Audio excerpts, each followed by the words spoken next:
Ah! Ah! Ah! Yeah!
Looking for something, Betty? A relief, Mrs. Rollins. Try this.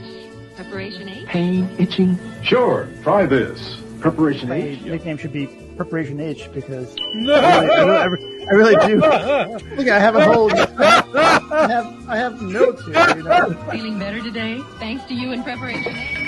Back in form, Bill? Thanks to you in Preparation H. Printed. Comics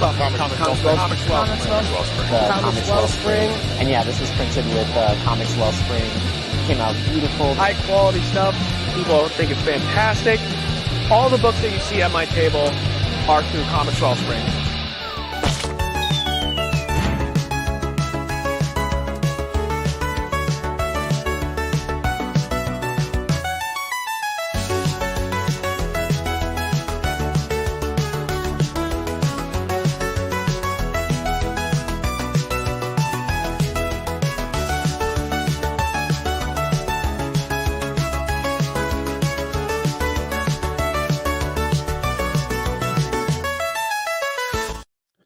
Hey, everyone. Welcome to another episode of Indie Comics Relay. I'm your host, Keith Gleason, creator of the Mighty Mascots and promoter for the Plastic City Comic-Con.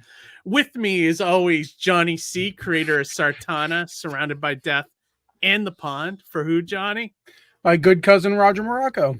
Absolutely. And our third co-host, Harry G., graphic artist extraordinaire. What up, is dogs? going on, guys? What up, guys? It feels like it's been not so long since I saw you guys last. I know, right?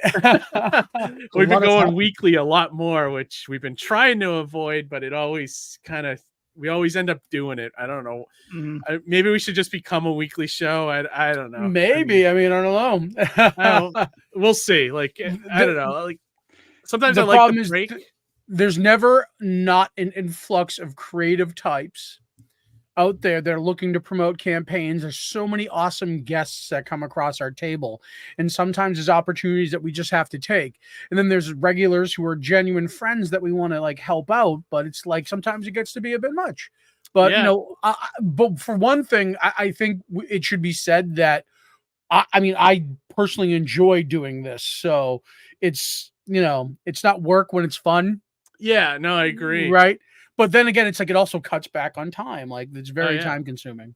Especially for you, Keith, because you're running a lot of the show anyway. Oh yeah, and I'm working part time, so it's easy to set things up. It's just there's a lot going on with everything. But like, one thing I wanted to tell you guys recently, I had turned down Ari Gross. He was on our show a couple times. Remember Ari from Canada? He's going to be on the show later in the year, but he ended up doing one of the 5 questions with an indie creator segment that we do. Oh, cool. And he used it in a really good way. That's why I wanted to mention it. So any creators out there that want to do one of these 5 questions with indie creator segments, let us know. I basically come up with the questions for you, and you just film yourself answering them. and that's it. And then I cut the video together for you. But what he ended up doing, which I thought was brilliant, was he took every question and he cut it up on his end, and he used, like, he would put one question every couple of days on Instagram and him answering it and talking about. And I was like, great idea. What a great, that's like, brilliant. Yeah. marketing So thing to use, he took his interview and took it one step further by like broadcasting it on his page. Like, Yeah, we are a exactly. singular beacon through our pages. Yeah. But when guests promote their appearances too, it becomes that much stronger, not just for you, the guest promoting the campaign and coming on our show, but for us as a channel But also, as well. it creates content where it's not Like them a week's exactly talking about their campaign, but like with him, his book is like a new horror book, and he just answered questions about horror writing, and it's just like kind of like a good, I don't know, any creators out there that want to do one, just reach out to me, let me know. And also, if we get too scheduled up, that's what I may offer you guys instead of like a live stream. But and people shouldn't take that personally either. Don't take it personally. We're just so busy, it's crazy. Yeah, I mean, we Like, went from, remember, Johnny, when we first started this, we're like, we're gonna have to beg people to come on. Now we're turning people away. I hate turning people away too, but sometimes you got to do it. Yeah, sometimes we just gotta do it. We just not My enough October's time. crazy, by the way. Like, I've literally every weekend in October I have something going on. It's nuts. I actually don't this year, which is nice. I think I'm at a couple shows and a couple weekends. One with you at the Athol. So and looking forward if to we're that. doing a panel, I'm gonna try to record that for the YouTube channel. That'll be awesome. Or if Harry wants to come out, he can be our camera guy. Yeah. If you want to come out that day, I'll let you know when we're doing it. I was an 4 or 5 AV hour aide in high show. school, so yeah, there you go. There you go. I'm excited about tonight's guest too. It's like I've been looking into. He's a stand-up comedian, and really good one at that. From what I could tell, I watched a couple of his clips on YouTube, and he's doing a comic. So it's like that's interesting.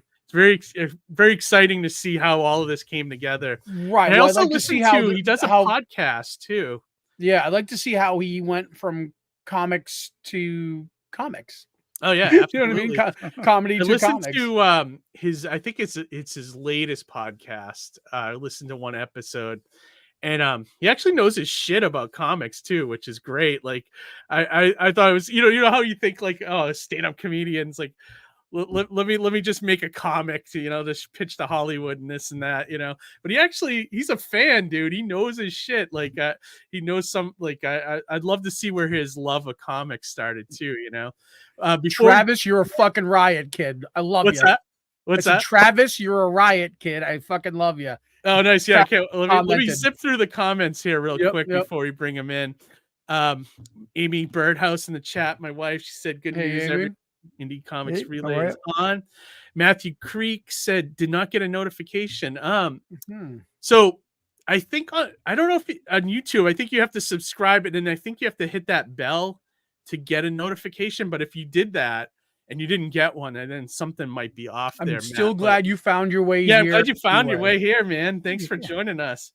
Yeah, he said on YouTube, I found this one on Facebook. Okay. Cool. So yeah, but you are viewing from YouTube right now, which is good. Yeah, we prefer that actually, which is great. Right. Oh wait, he just got the notification. Maybe it's a delayed thing. Okay, that's a little strange. And then we said, how would I get my trailer in your videos? Matt, email me. I think my email is either on the YouTube channel or my link tree. Or DM me. Let me know, and you just send me the MP4. I'll take a look at it, and if we can do it, I'll it's gotta be short though. Short. If you could do like 30 seconds, even a minute is good or we can snip it down for you, kind of thing. More like 20 seconds. Yeah. 15 to 20 seconds max. Well, honestly, Johnny, I don't know if I would use it. I would use it wherever, but it would probably be on my videos that I make that aren't the live streams. Oh, I look for commercials to put at the end of those and things like that, That's fair. But yeah, definitely we'd use it in some respect, Matt. So definitely let me know. Send it out to me. Oh yeah, Amy sent out the email. Yeah, she's saying he says best net. Yeah, anywhere. Just There message you me. I go. usually check everything. Travis said, Take I am not put in it in a stand bottle, up. pump it in the water. It'll make our way to us. Yeah. I am not in stand up. I am just funny, but thank you guys. You're a fucking riot, kid. Travis. I love him. It was a great dude. It was funny, awesome meeting that guy. I gave him a shout out on the indie recommendations this month too. Oh, nice. Oh, he said his trail is 21 seconds. That's perfect, man. Look at Send it that, my Matt. way. You're already ahead of the game, kid. All right. So without Love further ado, let's bring in tonight's guest, and I'm excited to get to know him here, Mr. Deece Casillas. Is that how you say it, Deece? Casillas. Casillas. Okay. That's all right. It's okay. Most people get it. First swing is usually a miss. Okay. Yeah, and I'm absolutely horrible with names, so yeah, definitely. So you're yeah, what were you gonna say, Harry? You're consistent. Yeah, definitely. Dude, so I don't know if you heard me talking backstage, but like I did listen to one of your podcasts. I think it was the most recent one where I didn't know the guy you were talking to, but Terry Sala. Yeah, he does stuff like for that. I have heard of that comic, the Yeah. Pooh and all that stuff, and it's a big whatnot thing, right? Isn't that what it is? Yep, yeah. And him and Marat Michaels, who was a big early image guy and Extreme Studios, Rob Liefeld's assistant for a long time, do those books together. And then he also moderates Rob Liefeld's fan page, like a group page on Facebook. Yeah, you guys were talking about that, which is kind of cool. Yeah, I guess like because I was just a casual fan of 90s image, so I didn't really know. And one of the things when I was younger, I didn't really care about Rob Liefeld's artwork that much, so yeah, I kind of never followed him, so I didn't know that guy you were talking to. But I was impressed that like have you been a comic fan for a long time, or? Oh yeah, I mean, if you would have asked me what I wanted to do my entire life, the answer would have been write comic books. Oh, okay, that's awesome. So I started reading comic books early and often. I've got a collection that is overflowing in my house. I mean, literally a collection. It's like, I'm not kidding you. Yeah, I've got it's something like almost 100 long boxes full of stuff right now. I mean, it's like 35,000 comics. I mean, it's nuts. That's awesome, dude. That's great, man. So what was there a comic that you remember reading that like said, dude, I gotta be a writer. I want to be a writer, like that inspired you so much? Is there something you can point to? Well, I mean, the thing is, like, I always wanted to be a writer, period. That's what I wanted. Before I even discovered comic books, I was artistic. I wanted to write. I wanted to do art. Like, that's all I really loved doing. I wanted to be a writer in some capacity. And, I've accomplished that. I published a book a couple years ago. I've written for shows, sketch stuff. I've written for websites, comedy sites. I do stand-up comedy, for a living. So I've done a lot of writing. But I never was able to make the comic book, until recently, make that happen. I always wanted to be a writer. What really found my first comic book ever was, that was personally mine, I remember, was Guardians of the Galaxy number 21. And that's old. I'm talking like the old guys, Jim, the old team. Jim Valentino, none of the Star-Lord bullshit. Yeah, like the original one. Right when is that Charlie when that 27 when Ninth Man was out and all that stuff, right? And Quasar. The new universe and all that. All that stuff. Exactly. Yeah, Charlie 27 and Martin X and that was my Nikki. That was my Guardians of the Galaxy, and then I loved that. I loved West Coast Avengers. I was a big X Factor, X-Men guy. I was big into early Image because that was just right time, right place for me. I was, I think 12 years old, 11 years old when Image started coming out. So it was really just perfect timing to catch Image came out blazing hot during that era too. So you couldn't throw a stone in a comic shop without having some major Image push at that time. Yeah. Shop owners were literally putting Image books in kids' hands. Like, buy this. You know what I mean? Yeah. My first Image book was Shadowhawk number 1. And I think I bought it because I knew Jim Valentino did it, and I was a Guardians of the Galaxy fan. Oh yeah. And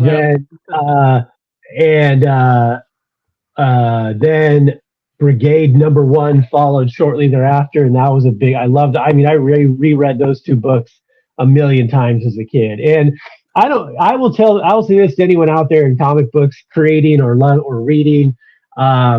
Say what you want about the '90s and early Image, but goddamn, that shit was fun. It's fun. I mean, some of it's not a lot of substance. You know what I'm saying? It's a lot of flash. It's a lot of splash pages. But I go back and revisit it, and there's an entertainment value to it, and kind of a swing to get us out of that malaise that the 80s was still holding on to, like this archaic, little bit of the Silver Age, Bronze Age kind of archaic storytelling that was weighing, just too weighty. It's like you open a Chris Claremont book and you're like, oh God, I'm gonna be exhausted after like the exposition on this is like, it's like reading. I love Claremont and I love that run. God damn, some issues you'd open up, I'm like, I am not reading this right now. Yeah. To see how much dialogue was there, and I'm like, I'm putting this shit away. It's like there's pictures, Chris. Just let them draw what they're doing. You don't need to draw it and also describe it in flowery dialogue like it's Macbeth. And I would say Bendis is like the modern day equivalent of that, with like just the pages of dialogue just going down the entire page. I'm like, oh my God. Bendis can get that way, but I will say Bendis at least knows how to pace up the dialogue and like move panels really well. Like he has this ability, and it was one of my favorite things when I really started reading Bendis, is he has an ability to take a whole page of just headshots back and forth of two characters talking and make it very engaging, because he's great at writing very realistic dialogue. I agree with that. Yeah. Well, even his pairing with Bagley on Ultimate Spider-Man, like to that point specifically, two talking heads worked very well because the emotion was there on the characters' faces. You know what I mean? Yeah, Alias is one of my favorite runs in comics ever, and his Daredevil runs kill too. But that Alias book was phenomenal. I mean, it's arguably top 5 runs for me in comics of all time. Yeah, it's really good. I could agree with that. I love that era of Bendis too. Right around there, yeah, he was doing like Powers, and he even like I never got into Spawn that much, but I was reading Bendis's Sam and Twitch, which was excellent too. Very good. I was just like, this is great. And so I agree with you. That's the era that I really like Bendis in, as of early 2000 era there, But well, that was like a real writer's renaissance in comics. I agree. Yeah, because I mean, you had because Marvel was coming out of bankruptcy, so they were just letting anyone write books. Because Quesada was taking chances and they didn't have anything to lose. So, you see Bendis, Brubaker, Rucka, guys like Christopher Priest coming in and doing mainstream books. Warren Ellis doing one of the best Iron Man runs ever. Right. Warren Ellis. You got Morris on the X-Men, which I'm an X-Men nerd. I have mixed feelings on that run. Me too. I hate the costumes. I hate the visual aesthetic. I like some of the stories, but like, I'm with you. I'm very mixed feelings on that run. Here's my take on it. I don't want to derail this too much, sorry. But here's my take on that Morrison run. This is what I always tell people, and this is from a guy who's literally read, and this is not hyperbole. I've read every single X-Men and X-Men related comic book out there, even Dazzler and Captain Britain. I mean, everything that's related to X-Men, I probably own it, and I know I've definitely read it. Okay. I think Morrison's run on X-Men is really, really great comic books. I think it's really bad X-Men comic books. So it feels like a what if X-Men or like an Ultimate X-Men, and they it doesn't fit with the rest of the lore before that. And it was kind of the downfall of the franchise where he started using characters, just putting them into any situation and not taking into account their history and characterization that's been solidified over 30 to 40 years. And that trend has continued since then. So it was really great stories and innovative, and I liked it, but I think it was bad for the X-Men overall. If that makes sense. Yeah, because wasn't Quesada's whole mission there was to make X-Men readable to a larger audience? Like, he was saying, like, I remember him saying, like, it's too convoluted for a new reader. And I think that was like Morrison mission to come in and kind of make it so that anyone could read it. I don't think he made it less convoluted. He made it weird. Like, I don't know if he accomplished that, because that's a convoluted, weird fucking run. But you know, it is what it is, and it was. I still go back and read it, and I enjoy reading it as kind of like in a vacuum. Yeah. But when you pan out and put it with everything else, it's just not a good fit. I really liked, and at the time it was not a lot of people liked it at all, or at least the people that in my shop hated it. But I really liked the X-Force run with Peter Milligan and Michael. Oh yeah, that stuff was great when they was just parodying like celebrity life and like reality shows and stuff. I thought that stuff was great, and like I always pick up whatever iteration when they come out. He seems to come back with it every couple of years. They just did the excellent. They did the excellent 2 years ago, which wasn't as good. I feel like it's that premise has been done so much since then that it's when he did it, it was really unique and original. And I think pairing Allred with him was a really just magical choice too, like a really hard choice. So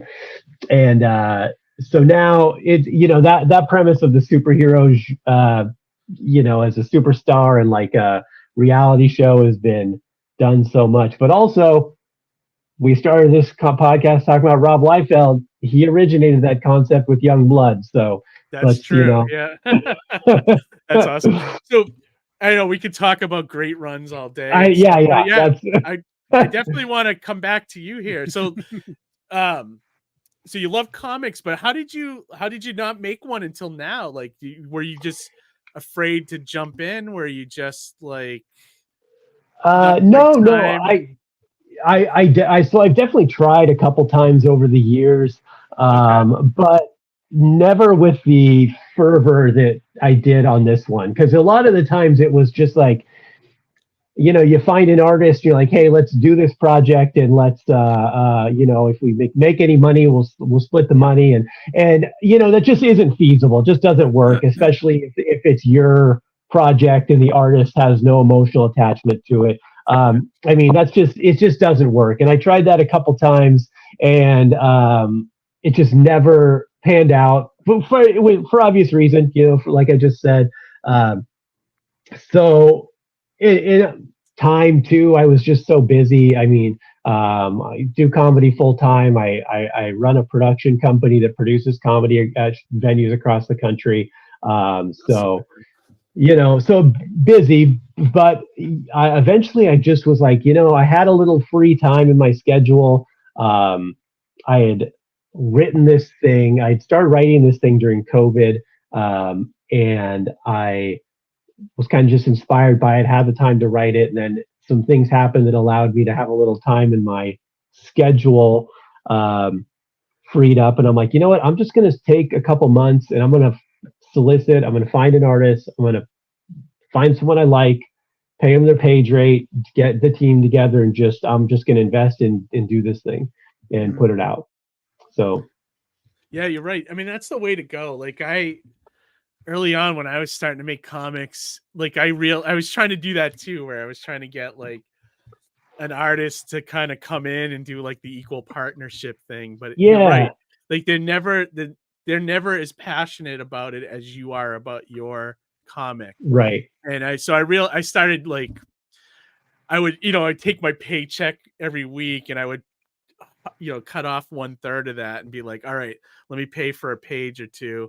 And I did that for a while, like when I was first starting this back in like early 2000s. But yeah, no, same thing. You just come to that realization that money is kind of gets the results, you know? Yeah. I mean, if you pay someone, then it's not like a, hey, maybe what if. It's like, hey, I'm paying you, and then I'll figure out what happens to it after this. You got exactly. You know, money's a great motivator too. If it's paid for, there's work owed versus collaboration. And it's like, I'll get to it. You know what I mean? It's yeah. There's no motivation, and there's less stake in it. Yeah. What I mean, really, one of the things that lit a fire under me is I kind of through happenstance, like I'm kind of friendly with like Fabian Nicienza. And he's been on my podcast and stuff, and he actually solicited a couple years, like 2 years ago, I guess it would have been 3 years ago now almost, because LA Comic Con's coming up again. But his brother Mario Nicieza, who's written for some stuff for Marvel, he's a editor and writer at a small company, Apex Comics. He's like, hey, my brother needs someone to help work their booth at LA Comic Con. If you want to volunteer, you'll get some passes for the show and blah, blah, blah. And I just happened to be doing shows for comedy stand-up in LA that weekend. And I'm like, I'm like, that'd be dope. Like, I'll go work at Comic-Con all day. And that's something I'd go do anyway. And then I'll just do my shows at night. Perfect. And I'd already written this project, and I did the weekend, and I didn't say anything about the project. I just kind of, hung out and helped. And then after I left, about a week later, Mario called me, and he's like, he goes, hey, I didn't really get a chance to talk to you, but, you do comedies, like, do you write anything else? I go, or he goes, do you write your own material? And I go, yeah, I do all my own material, write everything. He goes, you ever written anything else? And I go, yeah, I've written books, I've written for show, blah, blah, blah. And he goes, you ever think about writing a comic book? And I go, well, funny you say that, Mario. I go, I actually have this comic book I've been working on. And he goes, well, send it over to me and I'll give you some notes. I'll look at it and tell you what I think. And I go, that's great. Very generous. So I emailed off to him, and he's like, he emails me back. He's like, hey, I'm going to have another editor look at this and give you some notes too. I'm like, okay, great. A couple weeks go by. He emails me again. He goes, hey, I'm going to actually send this up to our editor-in-chief and have him take a look at this also. Okay, great.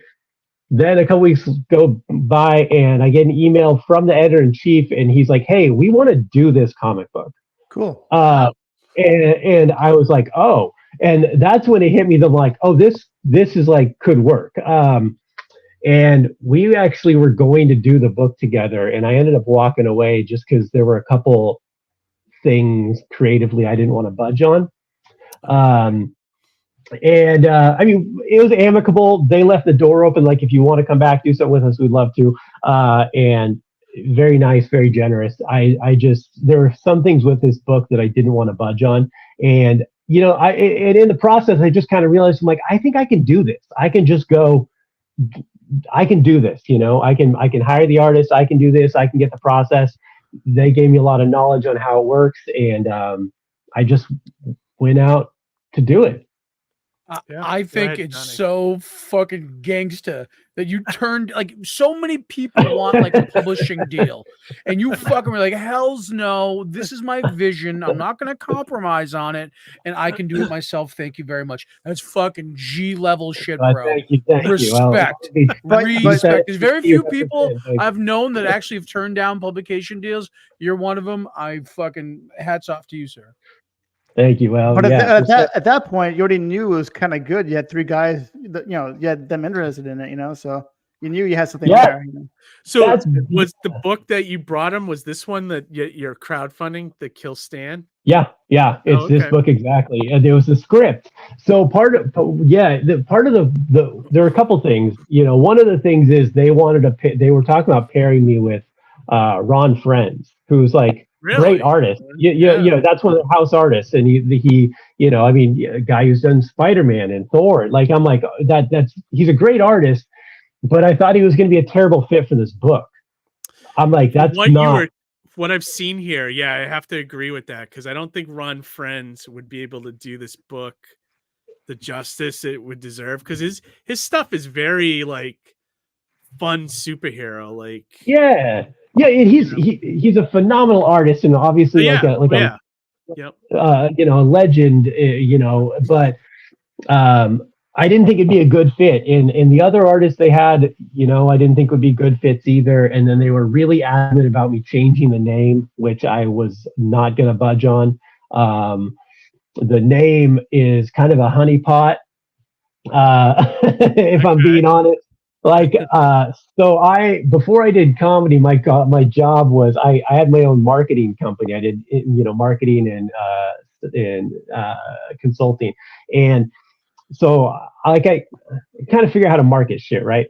And I wanted to name it Kill Stan because the guy's name is Stan, but his name is Stan homaged after Stan Lee, obviously. Okay. Yeah. But I thought, I'm like, if anyone who reads comic books knows who Stan Lee is. So if they see a title that's called Stan Lee or it's called Kill Stan, they're going to think Stan Lee and they're probably going to be drawn to at least look at it. Yeah. Great. Yeah. So yeah. That was, and I'm like, they're like, well, can we call it Kill Sam? And I'm like, no, we can't. So That's weird. I like that you didn't budge on something as simple as the title. That's like your conviction towards it, Yeah. I love that. It's great, dude. When I hear Kill Stan, though, I think of like that Eminem song. Oh yeah, you know yeah. What I mean? Yeah. So like that came to mind first before Stan Lee. But even so, like same thing. Something came to mind where now I'm like, I'm intrigued. You know what I mean? Yeah, there's a recognition there that I think that'll grab people at least in the title, because in a sea of books, you gotta fuck that cover, the cover, the title, it's got in that pitch line. Those are the three things that really hook people, and like if they don't notice the cover first, they notice the title first. If they don't notice the title first, you'll catch them on like the one line pitch. You know what I mean? Yeah. So in your comedy and writing, is every word super important, like Seinfeld makes word structure and what words to use and when and how, Yeah. Oh, 100%. I've always been like a word nerd though. When I was a kid, literally as a kid, I used to read the dictionary and the thesaurus for fun. Right. Because same with me. If I hear a word that I haven't heard before, I look it up and I try and use it, I like want to learn words, and then I'd want to learn how to say that word in other ways.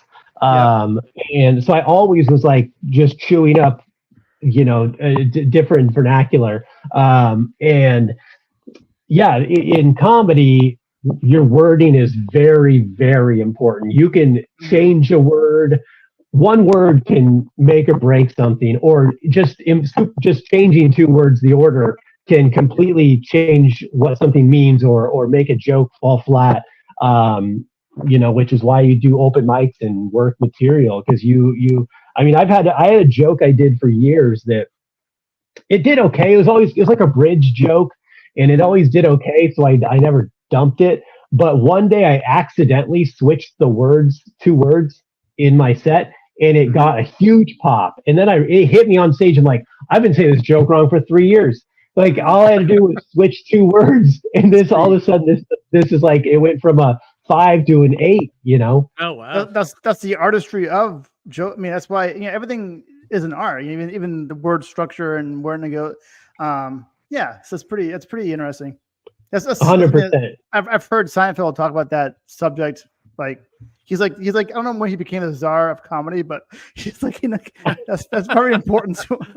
Well, I think he's at least could be considered for the position given his pedigree. How long have you been doing comedy, Deece? So is it how many years? About 17 years. No shit! Wow. Did you have anybody that you looked up to, or as growing up that you admired, or that you wanted to be like? My favorite comedian ever is Norm Macdonald. R.I.P. R.I.P. Man, that guy was the GOAT in my opinion. I looked up to him as a comedian, and what he did, I certainly didn't try to emulate that. That's not my style of comedy. But also, I don't think you could do that because it's going to come off very pale. It's going to be obvious that you're trying to. I mean, he was such a one of a kind personality, you know. But it's he like was trying to definitely my mimic. Sorry, Deece, I didn't mean to step No, on you there. no, I was go just ahead. going to say it's like trying to mimic Stephen Wright or Mitch Hedberg. Yeah, all yeah. these very signature styles and voices that it's You- like, you know, to do it you would can be a tell poor when people- imitation, like you said. Yeah, there's a lot of guys who like you know, from like 10 years ago that started to have a really big, like they all sound like they all have a Dave Attell delivery, you know, because they're just just watched At Midnight too often. So yeah, you know, I really tried to have a broad spectrum of things I drew from, and then also after I started comedy, I really stopped watching comedy for a long time because I purposely didn't. I wanted to develop my voice. I didn't want other people's voices to creep into my my personality on stage. Yeah, definitely. It's Like funny I did that it you for a say- short time. Like I did comedy for about 3 years. Oh yeah. Well, yeah, well, and I got to the point where it's like I didn't love it enough to Sure. stay with it because I knew the only way you could get better is if you started traveling around and going to other places and things like that. But I didn't love it that much. Like I just loved the writing of it. And then I chose comics overall because I love comics just a little more than stand-up comedy. I don't know what blame you're you. saying about like not watching comedy. Like for years I was like, I've seen enough of it, you know, being on the stage and stuff, and I just didn't want to watch it anymore. But I've been slowly getting back into it now. But Yeah. I mean, now that go ahead, Johnny. I was just gonna say, like, you struck a little bit of like a fascination chord with me because I just kind of like realized when I read indie comics nowadays, it's like I'm thinking first with my "Am I as good as this book?" brain. Yeah. Okay. Yeah. And then second, oh, is this a good story? Is this like, you know, is it well crafted? Like, you know what I mean? And you know, it's funny that you're like avoiding trying to even find an influence or even finding comparison by just saying, I want to just present my own voice unfiltered without any other possible input or influence. And that's a very artistic way to approach things. And, you know, I like that a lot, but it's funny because now I realize that when I've been reading a lot of these indie books, I'm really weighing it against my own work as opposed to appreciating it for what it is. First. I mean, I am, but I'm taking that second. You know what I mean? Yeah, I mean, doing something can really ruin that something if you're doing, because like, I mean, not only did I want to avoid someone else's influence bleeding into my act, but also when you start doing comedy enough, like you can, your mind just is like wired to write jokes. So as soon as a comedian starts presenting a premise on stage, like I can usually get to the punchline before they say it. Like I may not get a bullseye, but I'm going to get a triple at least, you know. I'm going to get pretty close to the general area of what. So you kind of start, like your own brain starts to sabotage you and ruin comedy for you. So it makes it tougher to even watch. You know, there's still some comedians I watch and like, but it does make it harder. It's almost like that Penn and Teller TV show, like the magic show. They try to guess how you did the trick. You know what I mean? You can. Oh yeah, Your show could be you can like try and guess the punchline before they hit it. Yeah. You know, I know the punchline is this. Yeah. You can trademark have that right here. Yeah. But it's kind of like, because I always thought like it always goes back to the writing, and like the thing I always liked was constructing stories and that kind of thing. So do you find it different to do comedy, like writing comedy versus this? Because like I did read your 6-page preview of Kill Stan, and there was some comedy in there. I liked there wasn't, but I liked the way you wrote it. Like the way the character's speaking to the audience is really very cinematic. Like I felt like I was watching a good like Scorsese movie or something, you know. Oh damn! I'll take that compliment. Yeah. Absolutely. But I really liked it though. I thought the writing was really strong. Like, and then I did watch some of your comedy. I thought the comedy was great too. So I don't know. Like, do you have a hard time switching gears between the two? No, I really don't, because it's I've written so much over the years in so many different forums, and I've really always tried to push myself to write different things, to make myself stretch. You know what I'm saying? Like I've changed genres on stories to make it so I have to write in a certain way. I've written a couple books, and each one I wanted to have a unique perspective and a unique angle and narrative process that we're pushing forward. And I did that to really just test the waters and really kind of get a little bit of everything. So no, it's not that hard to switch back and forth. Like I said, I've just been writing for so long that it's I like the challenge of trying to write in a different way. The scripting and comic book writing really comes pretty naturally. I think I like dialogue a lot, and I think that goes back to like why I like Bendis so much, is I really love dialogue and listening to a character speak, even if it's just the narration. Maybe that's just from like years of spending hours alone in a car driving to gigs, yelling in my brain. So like I could just learn how to really articulate that and like capture that gold. But yeah, it's funny you say cinematic, because I've used to shoot a lot of sketches. I've written on TV shows. I've worked on a lot of stuff. Made some short films and stuff, and like I really have done a lot of cinema studying in my lifetime too. And one of my goals was to kind of make this movie or make this comic kind of cinematic. Like I wanted it to feel like move in a certain way. I utilized color very distinctly. There's a lot of color that I use in this book, and the tone and the palette that I use that's very intentional, because like it's a comic book, it's a visual medium. I think if you're not utilizing your color to also tell your story, you're leaving 25% on the table, because you can do so much with just the color alone in what it makes you feel. Just like you can put a panel with no dialogue, no words, or nothing, and the color palette alone already starts to set a tone of what we're doing there. Yeah, absolutely. Yeah, I agree with that 100%. Yeah.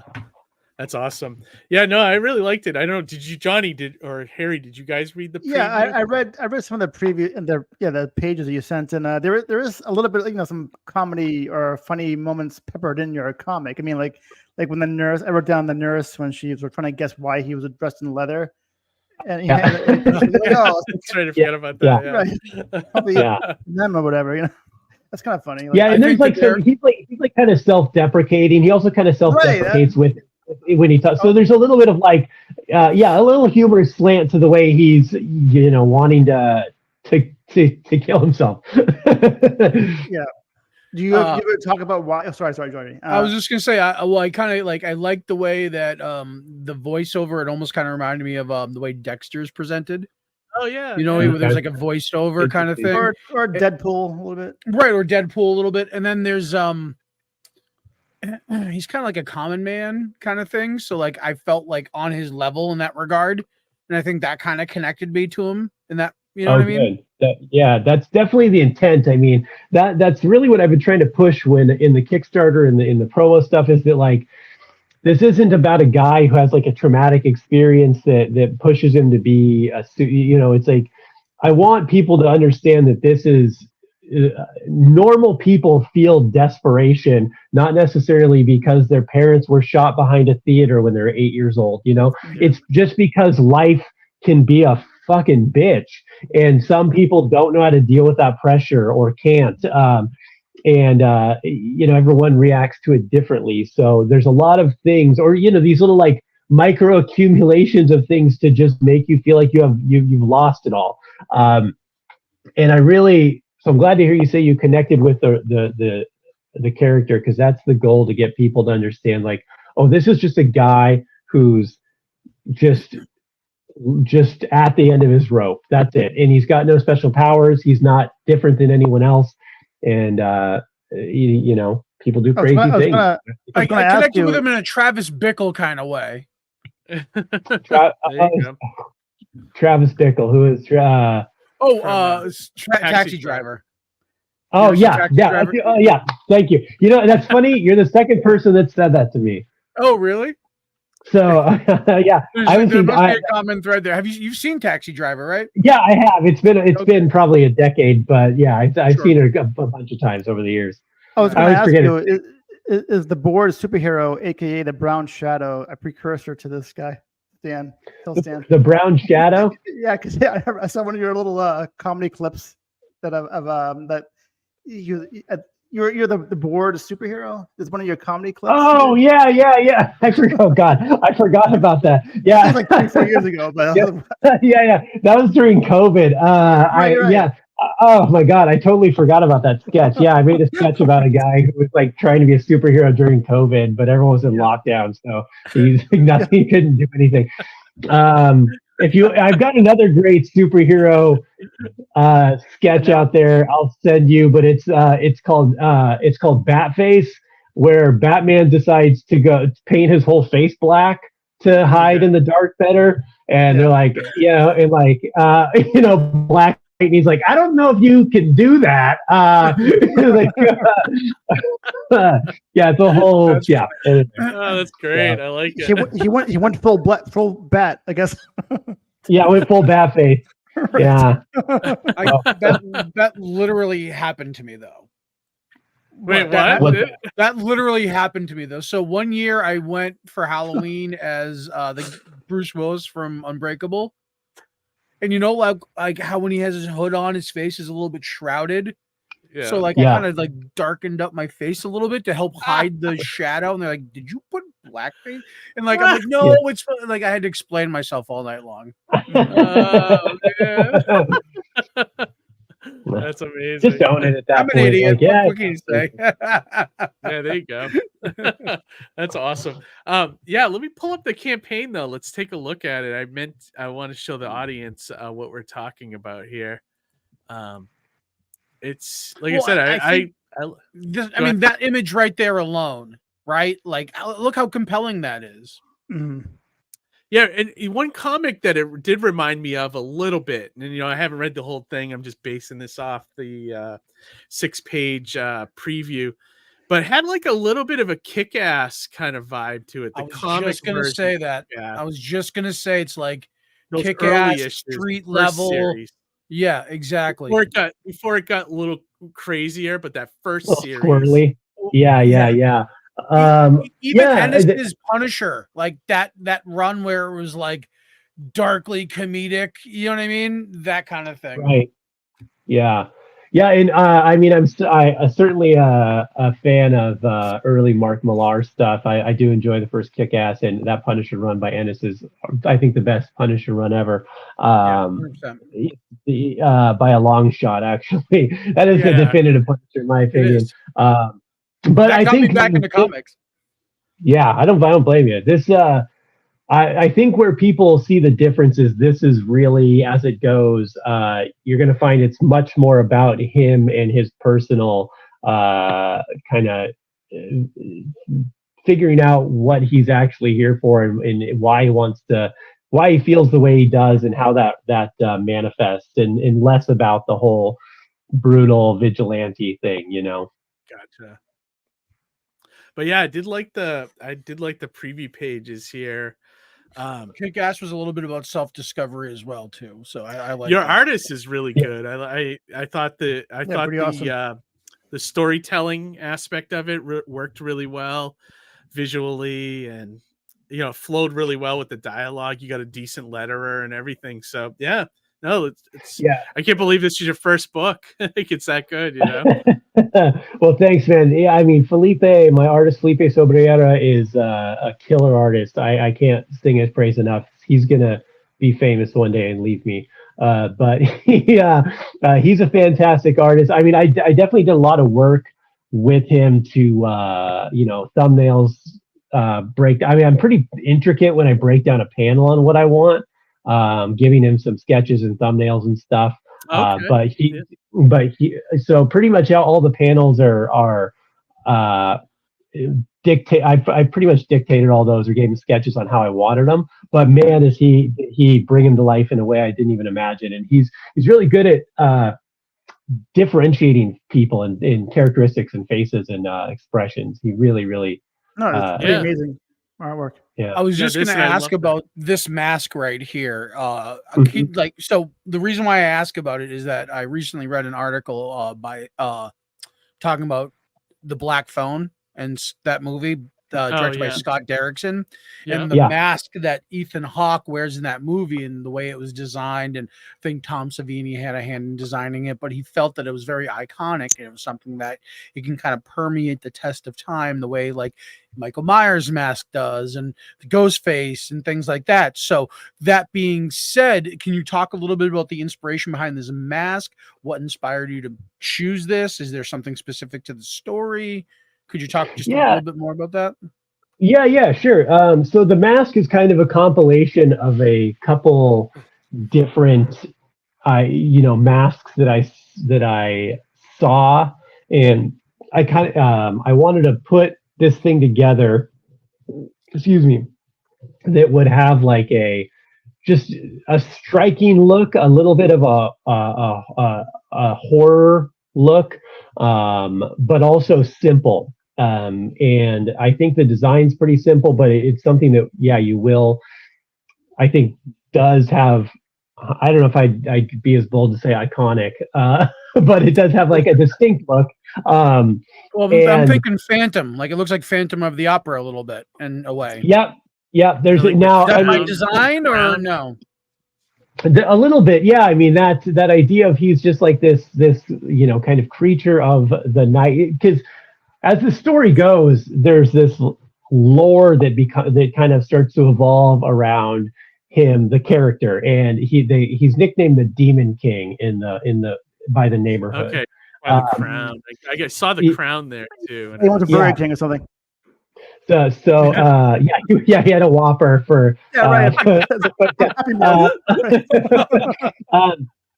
So he's nicknamed the Demon King, and the lore is that like it's almost like early Batman, where people like they don't know if he's real. You know what I'm saying? Like they just know that things are changing in the neighborhood.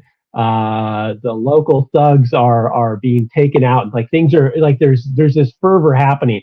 So there's like this urban legend that starts to run around him, and so I wanted to have like this distinct look, and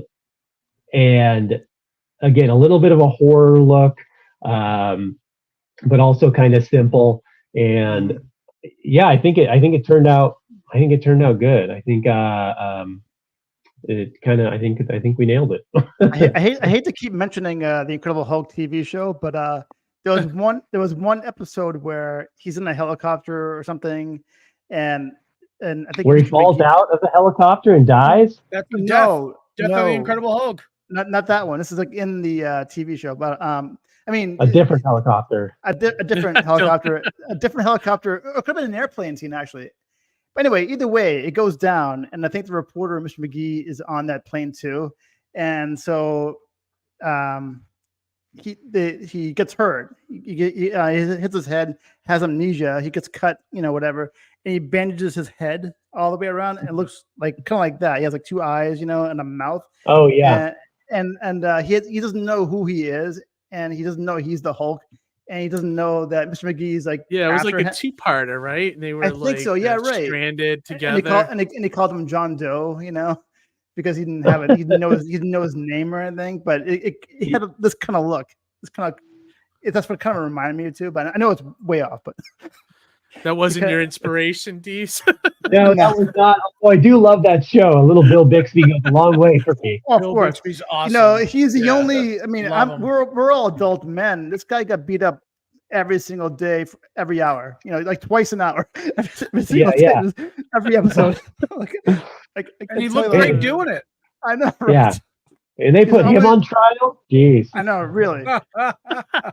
Stan Lee was in there actually. In the was he a juror? Yeah. In that? Yeah. I think so. Yeah. Yeah. So Harry often derails our conversation. Oh, I'm sorry. It's still comic book related though. So I can talk Incredible Hulk too. I love that show. Yeah. One thing I was going to ask, and Johnny often asks this, is like, what's your elevator pitch for Kill Stand that you would give to, like, say you're at a Comic-Con and you're going to pitch it to a fan? I always say the premise is suicide by vigilantism. It's a story of one man's journey into the depths that we all sink when life has lost all meaning. You know, so the suicide by vigilantism usually grabs people, and then it's just him. After it's just him trying to figure out his place in the world. Who does he usually generally go after? Like what who does he hate?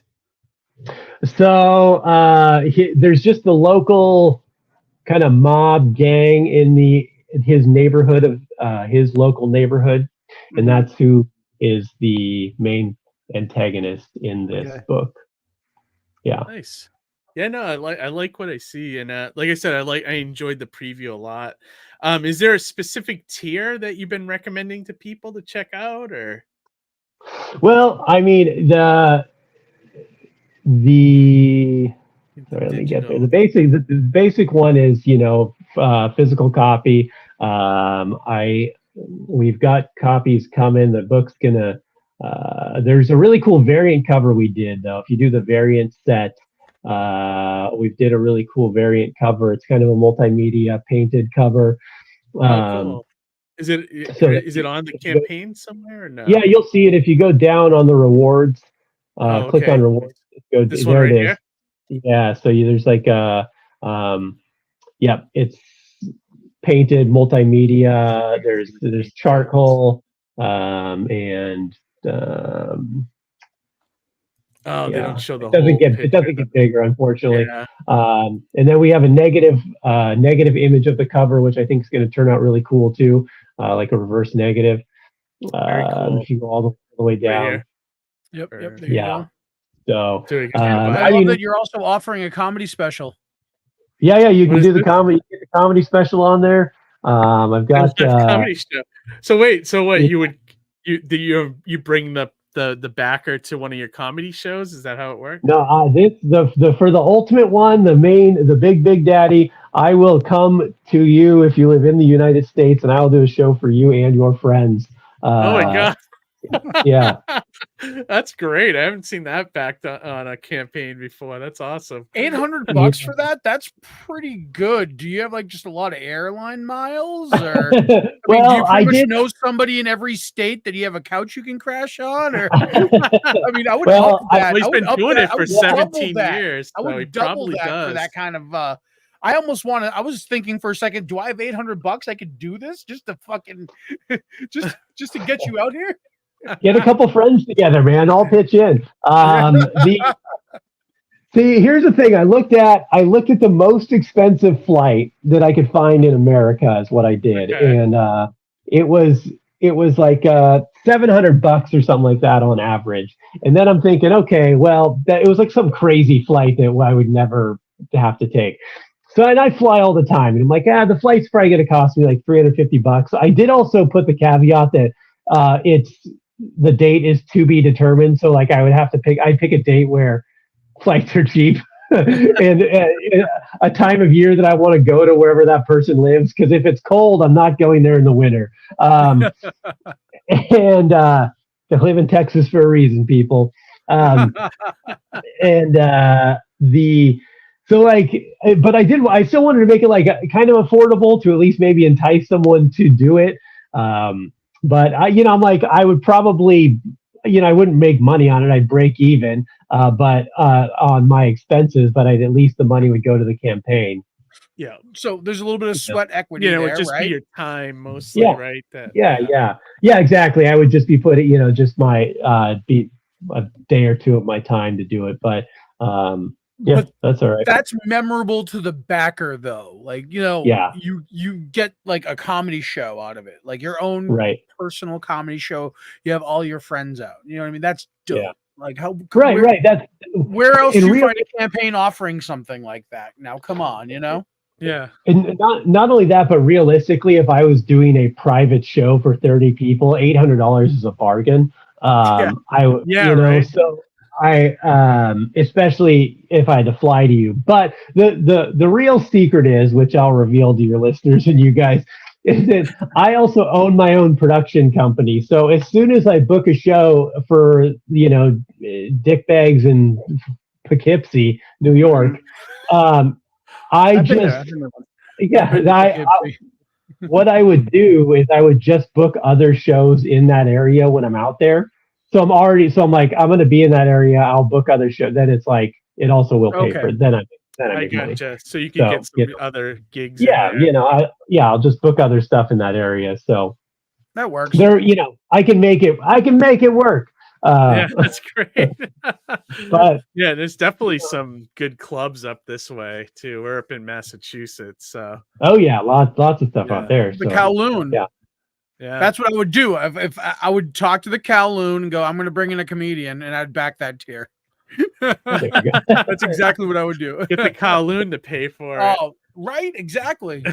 But give them your address for the book. Right, exactly. That's awesome. Go ahead, Deece. I'm sorry. Oh, I just figured, like I also offer my comedy special as a reward and stuff like that. I just figured like stuff I have that's already, I don't have to pay, there's no money out. Like I already have the special. I already sell it on my website. If it's another incentive that I can, someone gives me an extra $5, it doesn't cost me anything extra to give them to them. So it's like why not utilize the tools I already have to try to entice people with rewards. Plus, then it's like, hey, you like my comic book? Maybe you like my comedy. There you go. It's other stuff I do. Yeah, no, it's great idea. What I was going to ask you is the video short? Because we'll play the video if. It's less than a minute. I know that. Oh, okay. Perfect. Yeah, let me pop. Wait, which video? The one you're on right there. That's less than a minute. Yeah. Okay. Let me pop out real quick and make sure the audio is active first. I think I made it. I think I made it. I intentionally made it under a minute, I believe, so it would. Smart. Yeah. People check out like 30 seconds in usually. These videos are really good. All right. Yeah, I think it clocks in like 58. I woke up with ADHD one day.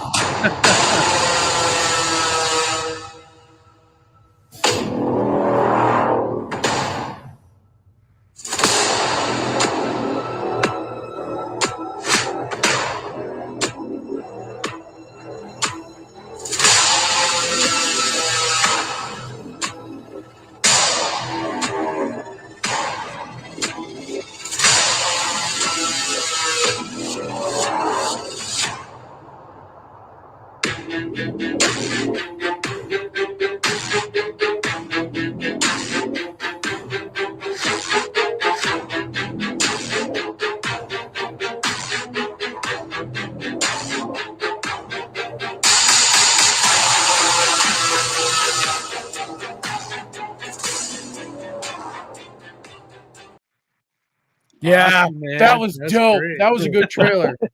Thank you. That music reminded me of the Texas Chainsaw Massacre trailer. You had the light bulb flash. You know what I mean? It was like noise. Yeah. That's I really wanted again a little bit of a horror element, this impact, and I wanted it to move fast and just give you some scenes and a little bit of what you're in store for. Yeah, dude, like that's it. I dig awesome. it. It looks great. So now, is this the first of many comics, or are you? Is this a one and done? What's the plan going forward? So Kill Stand is actually a 10-issue miniseries. Oh, it is. So Okay. so this is going to be 10 issues. And then after that, moving on to the next project and the next one, I've got a ton that that I've written that I want to do. Oh, And cool. this is just the first one. I'm trying to figure out what the follow-up one's going to be. I've got a couple I'm marinating on which one I want to do. It'll probably kind of depend on what happens with this, what level of success, we have with Kill Stan may determine what I do next for the project, because I kind of want to do something that's a big change thematically and tonally from this book, because I want the range and the portfolio to be very diverse. So, I want people to look at it. The next character is going to be like super annoyingly happy. Yeah. Well, I actually have a story. I have a story that's kind of a coming of age story about a teenage girl that I'm writing that may end up being the next project. And it's going to be a big turn from this, but I think the concept's strong, and I think it's just really just about storytelling. It's I think it's all about how you tell the story. Well, it's kind of cool to have a bunch of different kind of genres that you can dabble in. It's not, you're not just pigeonholed into like Punisher, street vigilante kind of stuff. Yeah, no, that's great. Well, that like I said, that's my goal. Like when I used to write, I want to push myself to, because otherwise you can get into like a weird rhythm. I mean, it's happened to me with writing, it's happened with comedy, where you just are writing and it's coming easily, but then you realize it's coming easily because the work is not as good, because you don't have to try as hard. You're like, no, I want to have to try. I want to have to think about this. I want to have to spend a day walking around in the woods with no music, just being like, what the fuck? Just one line of dialogue, and then be like, oh, and then you just start running. I want that push to stay sharp. Yep. No, I like that. I like that a lot, actually. You challenge yourself. You don't just play it safe. And also, you're giving yourself a moment of zen to give yourself inspiration too. Like where you find that wave, that spark, that thing that hits, and then you ride that wave. Yeah, 100%. And you can the challenge. I like the challenge. Like I like the friction of fighting, of finding my way through this new puzzle, instead of being like, oh, this is a crime thriller again. So it's just not. I don't want to do plug and play. That's going to be uninspired eventually. Not that I don't have other stories that have those elements, but I want them to be a different enough, and I want to attract other audience members who may not read Kill Stan and be like, oh, this, and then be like, oh, he also wrote this, and then convert to that, and then that may convert them to a different genre of comic books altogether. Next thing you know, they're reading other people's crime thriller books, and right. So I've always liked that Robert Rodriguez can make Spy Kids and Desperado. Yeah, right. Yeah, exactly. I mean? Like you could do both. Yeah. I think that's important. Example. And the other thing I was going to mention too, like usually like a new to comics writer doesn't go for the 10-issue mini right away. It's usually like, so I was like, is that something that you saw the challenge and you were like, yeah, let's fucking do it? Is it like, yeah, I mean, I guess I never even really thought about it, that it was daunting, because honestly, to be honest, this is originally a 12-issue miniseries, and I kind of truncated a couple issues to ramp up the stakes as I did my final edits on the last 5 issues, and Yeah, I didn't even really think to not do it that way. That was actually another thing with Apex. They wanted to do a 4-issue miniseries, and if that goes well, do another 4. And I just was like, I can't tell this story in 4 issues. The 4 issues is not enough to tell this story. There's more depth to this. There's more pathos. There's more that build up. Yeah, it's like. Yeah, it's like asking Tarantino to tell, Pulp Fiction in 27 minutes. You just right. Yeah, it's not going to be any good. I'm like, a 4-issue miniseries is going to be shit. I can't tell the story in that. So, I was just like, let's do it. I'm pretty convicted in this story. I believe in the concept. I think it's really good, I'm not trying to like toot my own horn, but I believe in it, to the point where like I think that if people read it, they're going to come back for number 2. If they're a comic book guy, some people are gonna, family's gonna Auntie Rosie's gonna buy it, give me $20 just because she loves me, and never think about it again, which is fine. Thanks, Auntie Rosie. But money's as good as anyone's, right? yeah, you'll get your copy. But I think if you're a comic book reader, I think this story is solid. I mean, this is not me tooting my own horn. It's partly because I think the industry kind of sucks right now too. But like, I read a lot of new comic books, and I'm like, this is not good. I get done, I'm like, it was fine. I didn't love that. There's nothing about this. Like, very few times so I'd be like, I gotta read the next issue. There's only a handful of comic books I can think of coming out right now that are really compelling me. Like maybe 5. It's all indie stuff. Yeah, and indie stuff is, this is what we do. You guys do it. It's what I'm doing now. But it's so, it's so hard to find because it's a risk and it's hard to find. And I get that because like I've had that same barrier personally trying to find indie stuff. It's not displayed prominently with 80 copies at your LCS. It's you got to dig for it, and you got to. But sometimes the juice is worth the squeeze, baby. I agree. I agree. Yeah, it's the big 2 aren't really putting out a lot of great stuff now. I agree with that. When you do your comedy shows, do you have a merch table? Yeah. Dude, are you kidding? I'm gonna sell it. Yeah, I'm gonna sell them at merch. Yeah, That's a free table selling your goods. Yeah. Free show. It's so dope. I already sell merch, but I'm gonna sell the comic books too. Also, what I'm doing is I'm starting to book my comedy tour around conventions. So nice. I'm booking cities where there's conventions. I'm getting a table at those conventions during the day, and then doing my shows in those areas at night. Dude, that's crazy. That's a lot of stuff. What about doing a show at the convention? I was just gonna say I should put you in touch with I did that a couple times at Terrificon up here. I know it was weird because like not a lot of comedians love doing day shows, so like that was kind of odd. But we I put a whole troupe. I grabbed 5 comics. We scheduled like a an hour for whatever they do for panels, and each of us did like a 10-minute set, and then we were done, and it was all, and you had a huge audience, but you always have to work blue, or is it you have to work clean in those shows? Yeah, but it's an option. Problem. It's an option for you.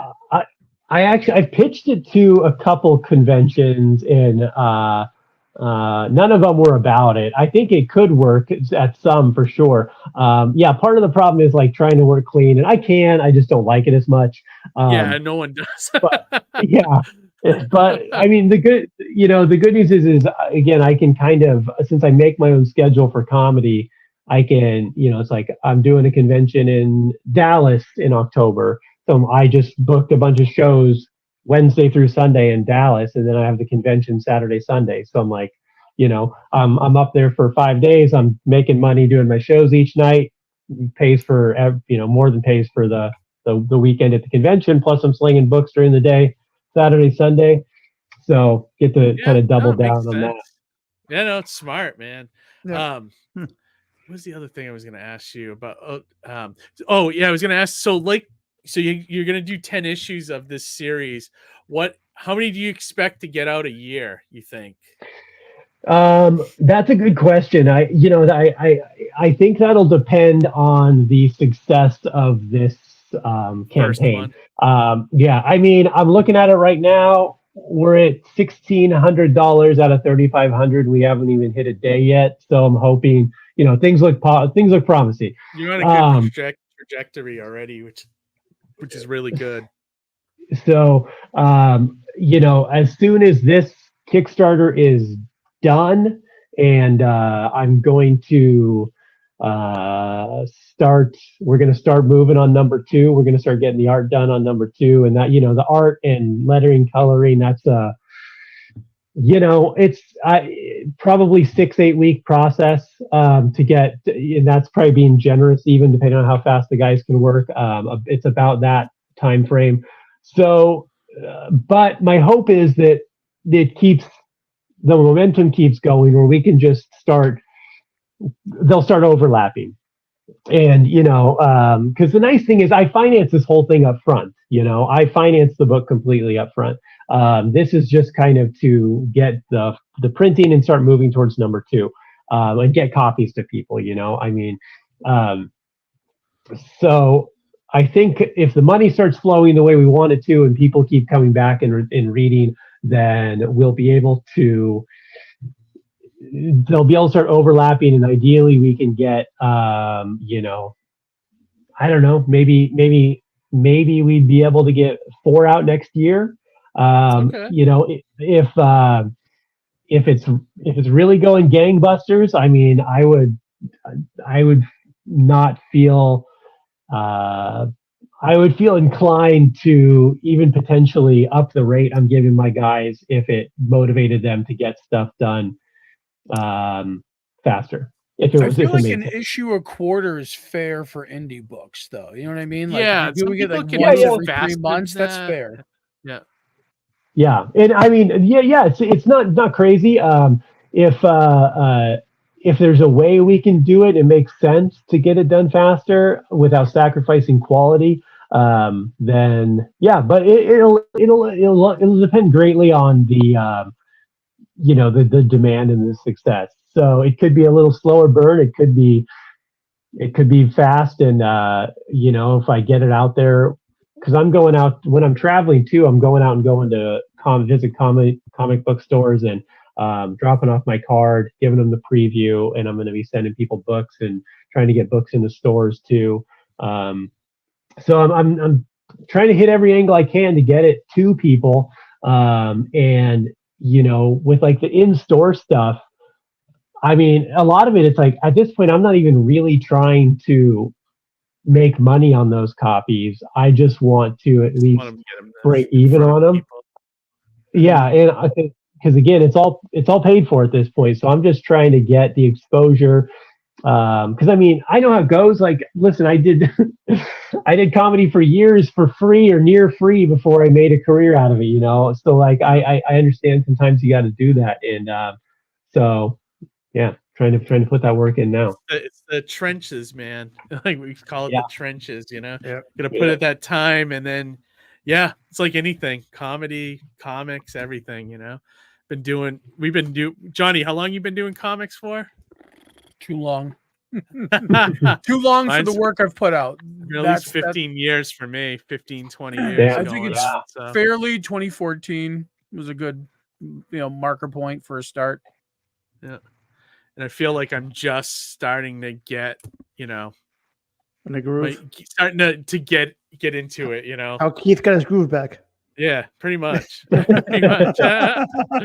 But yeah, no, it's like anything. There's no overnight success. It's all, the time you don't see, versus, But, no, this looks great. Great project. I want to share the link again. Yeah, just one thing I want to mention, Deece, is that everything you've said so far about your creative endeavor here is that you every step of the way, it seems like you've made the artistic choice and not the monetary choice. It's like you're really putting your creative foot forward, and you're not doing this for like a buck. You're doing this to express your creative vision and your creative voice, and I admire that greatly.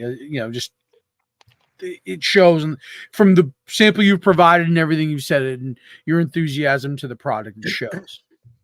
Well, thanks, man. Yeah, I mean, I really, I mean, I put everything into this. I think a lot of time, a lot of effort, and it just my soul and my writing. And I'm fortunate enough to where I'm in a position where I have a career, so it's not like I'm, it's not like my mortgage payment is hinging on this, but it is something I want to do and I want to pursue, and I want to do it the right way. And I've read a million comic books over the generations, and I feel like I have a good grasp on what makes a good comic and what people want and what's missing in the industry, so yeah, I would rather put out something and a small portion of people truly appreciate it than put out McDonald's where everyone can have it real cheap, but it's garbage. Well, even on this show, we've seen people come on to promote their work that it just seems like they're trying to like make a buck or find they think they're going to produce the next big hit, and I don't think they really have a grasp or a touch, or even like they're giving it their full creative all.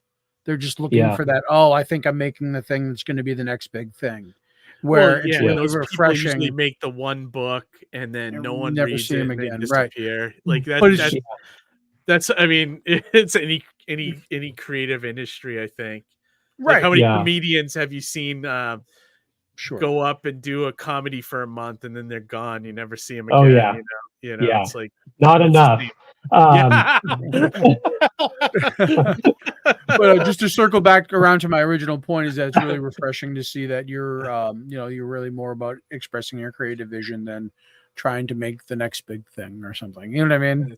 Yeah, thanks, man. I really want people to connect to this, and I'm glad you said you connected to the character in the dialogue, and that's what I want. I want people to feel something and know that it feel that connection, because that's how you get pulled into a story, and that's how you can relate to the character. It becomes important. Yeah, absolutely. I think in this day and age, in this world, that we live in, this scary world that we live in, like I'm sure a lot of people can relate to your character. Harry, you know what I mean? Harry, do you have another Incredible Hulk episode that he should copy for the second issue? Like every episode, he's like everyone's beating him up. He can't get away from the bad guys. He's always in the wrong place at the wrong time. Yeah, he always doesn't want any trouble, and then next thing you know, here comes trouble. He warns them too. It's like, please don't make me angry. You wouldn't like me. And they don't listen. They don't listen. Yeah, well, you think I wish I had after 3 seasons. I know, really. Right. If they only watched the previous week, they would know. Right. Yeah, right. Yeah. But it's in another town the other week. You couldn't. How are they supposed to know? You're right. How does he always ruins the same boots ever notice that? Like the same cowboy boots, and he always has the same duffel bag. Like, how does he? Hey, that footage went. That footage, went a long way throughout the whole series. Yeah. They only had so much budget for ripped clothes, so they had to reuse some of that footage. This reminded me. A friend of mine just texted me like a while ago. Like, Harry, what was that weird, bizarre TV show that was always on after wrestling? That was creepy. It was like a guy. It's like, was it called The Highwayman? I'm like, no, I think it was like the Hitchhiker. It was pretty creepy, Oh, The Hitchhiker was a TV version of the movie. Oh, okay. Because it was kind of creepy. It had like weird, creepy music, like winding, So it reminded me of Bill Bixby at the end of every episode. Yeah, the sad walking away music. The Lonely Man theme. Yeah, right. Yeah. Yeah, exactly. There were a lot of shows. Go ahead. I was just saying there were a lot of shows like that back in the day. It was like that and Kung Fu and like what was that? The Renegade with Lorenzo Lamas. Like it's just like a lot of like, I come to this town, I'm just a drifter passing through some town. He has to start shit, and then 27 minutes later, he's passing on. Yeah, lesson was learned. Conflict was resolved. Right. Yeah. Some kid yells, "Shane, Shane, come back, Shane, goodbye, Shane," and then we call it a wrap. Play the music. They didn't have much depth. They always had those formulas every week, which was I'm glad that's changed a lot, over the years. But like, I wanted to share the stuff one more time here for everybody to check out Kill Stan. This looks like a great book, and I'm all aboard on this one. This one looks really cool. Yeah, and then also check out Deece if you want to throw out your podcast and your website. I mean, your podcast is really good. I listened to one episode. I'll probably be back for more. So. Thanks. Yeah, the podcast is the Social Hour. New episodes most Wednesdays. It kind of, if I'm traveling, that can bounce around a little bit. But I've been doing the podcast for over 10 years now. We've got almost 500 episodes. I've got some cool. If you look in the back catalog, I've had a chance to interview some really great comic book guests: Fabian Nicienza, Eric Larson, Joe Casey, Joe Kelly, Kevin Eastman, Ben Percy, Tim Seeley. Jay Fairber, some other people too. So I've had some really cool comic book people on, but I talked to a lot of different people. It's different every week. So check that out. Also, you can follow me at deece.comedy on Instagram, or my website's Deece Comedy. And I've got a special out there called Not Your Cup of Tea, which you can get it on the Kickstarter. Or if you don't want to support, you can go to my website. You can get it on the website too. It's all donation based right now. You can pay whatever you want. Most people pay like $200-$300. No, you like $5-$10. You can even pay $1. It's a dick move, but you'll still get it. Or you can go to the Kickstarter, and for $25 you can get the comic book and the comedy special. That's the bargain right there. Yeah, that's a bargain right there. Do that one. So I'm sure this was during COVID times, but do you still do the social minute? Those are pretty cool. I don't. I'd love to get back to it. That was actually my favorite thing. That was like, because I love like Weekend Update. And I like Weekend. Yeah, I love that whole idea. It was easier during COVID because I had a shitload of time, and there was a lot of crazy news to make fun of. Now, like today. Now there's crazy news to make fun of, but like also no time. That's it. Yeah. It's when touring came back, things like that. Like I was doing a sketch a week, which I loved. I love sketch, and I just didn't have the time to do it anymore. If in a perfect world, I'd be able to bring the social minute back, because that was I love that type of joke writing, because it was really, I started it too because I wanted to keep writing jokes while I couldn't perform. I'm like, how do I keep writing jokes and entertain myself? Right.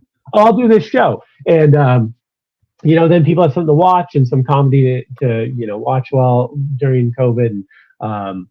So maybe one day when I have more free time, I'll bring something like that back, because I do absolutely love that format. It was there's like, I almost got to a year also. I think there's like, I did it once a week for, I think there's like 48 episodes. I almost made a whole year.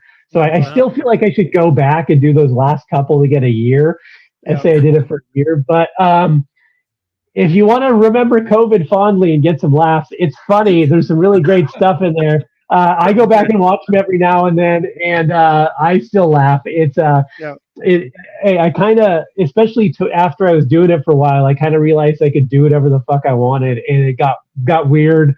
I would play guests, and it was fun. Check it out. It's funny. So with your act too, one more question. With your act, how often obviously you have your set act, but how often do you add, like, based on what's going on with the news or whatever, do you add something new in there? Like, how do you keep it fresh? The news is great for small windows, because our news cycle is so fast that like a joke is relevant for like a couple days if you're doing topical. And also it's like, people get a compacted assload of the news and the horror of what like the dystopian future we're spiraling into. Like they don't need me to go up there. Like if there's something really, like a joke about the Australian dancer or like, like in the Olympics, let's do something like that. Or, pets, you know what I mean? Whatever's fresh. Yeah, but I mean, I don't want to go up there and do this whole thing about, the politics and the this, and it's like, people hate it. They get enough of it. And the people who are really into it, I also hate. So I don't want to indulge them on either side. I think if the people who are extreme on either side would just kill themselves, if they would kill Stan themselves, I would be much happier. The world would be so much better. You gotta get paid first, though. Yeah. Is it like the comedians that tell relationship jokes? I mean, if you at least have a unique take on it, or never. And it's always just kind of like, find something about you, find something unique about you, or find something unique about like something you wanna talk about. Like the one time I talk about politics in my set is I bring up Trump and Biden.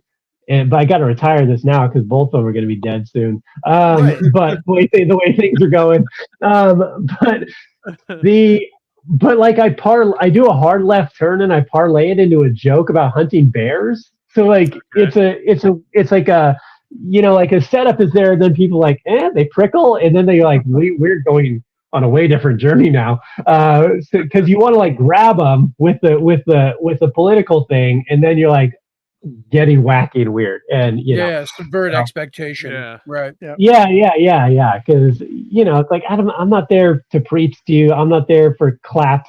I want you to fucking laugh and eat some more chicken wings. Exactly. Yeah, no, it's great. Love hearing that.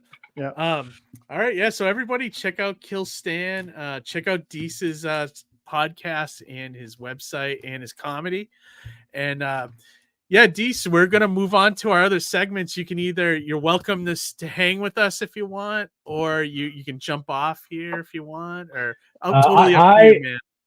I have not eaten yet today. I'm going to go grab some dinner. Otherwise I would hang out, guys. I'm starving. So. Yeah, no problem, man. We appreciate having you on, man. Thanks for taking time out of your schedule to join us. Yeah, absolutely. I appreciate you guys having me. This was great. And thanks for the support, man. Hopefully you guys get a chance to read the book. Yeah, absolutely. I'm definitely gonna back it. I liked what I saw with the preview, so I'll definitely check it out. And then when you do more and you're gonna kickstart more, let us know. We'll have you on. We'd love to have you back on. Absolutely. Thank you guys very much. I truly appreciate it. This was fun. Yep. Awesome. Have a great night. Good night. Thanks. You too, guys. Take care, man. All right. Bye. Later. Awesome, man. That was great. Loved fun guest. Yeah, it was awesome. He was. I knew he would be, like, just like when I started looking into the kind of comedy he was doing and things like that, I was like, this guy will be good, so did you guys want to move on to our crowdfunding recommend segments? Do you guys have one that you want to I got something lined up I can do. All right, Harry. All right, perfect.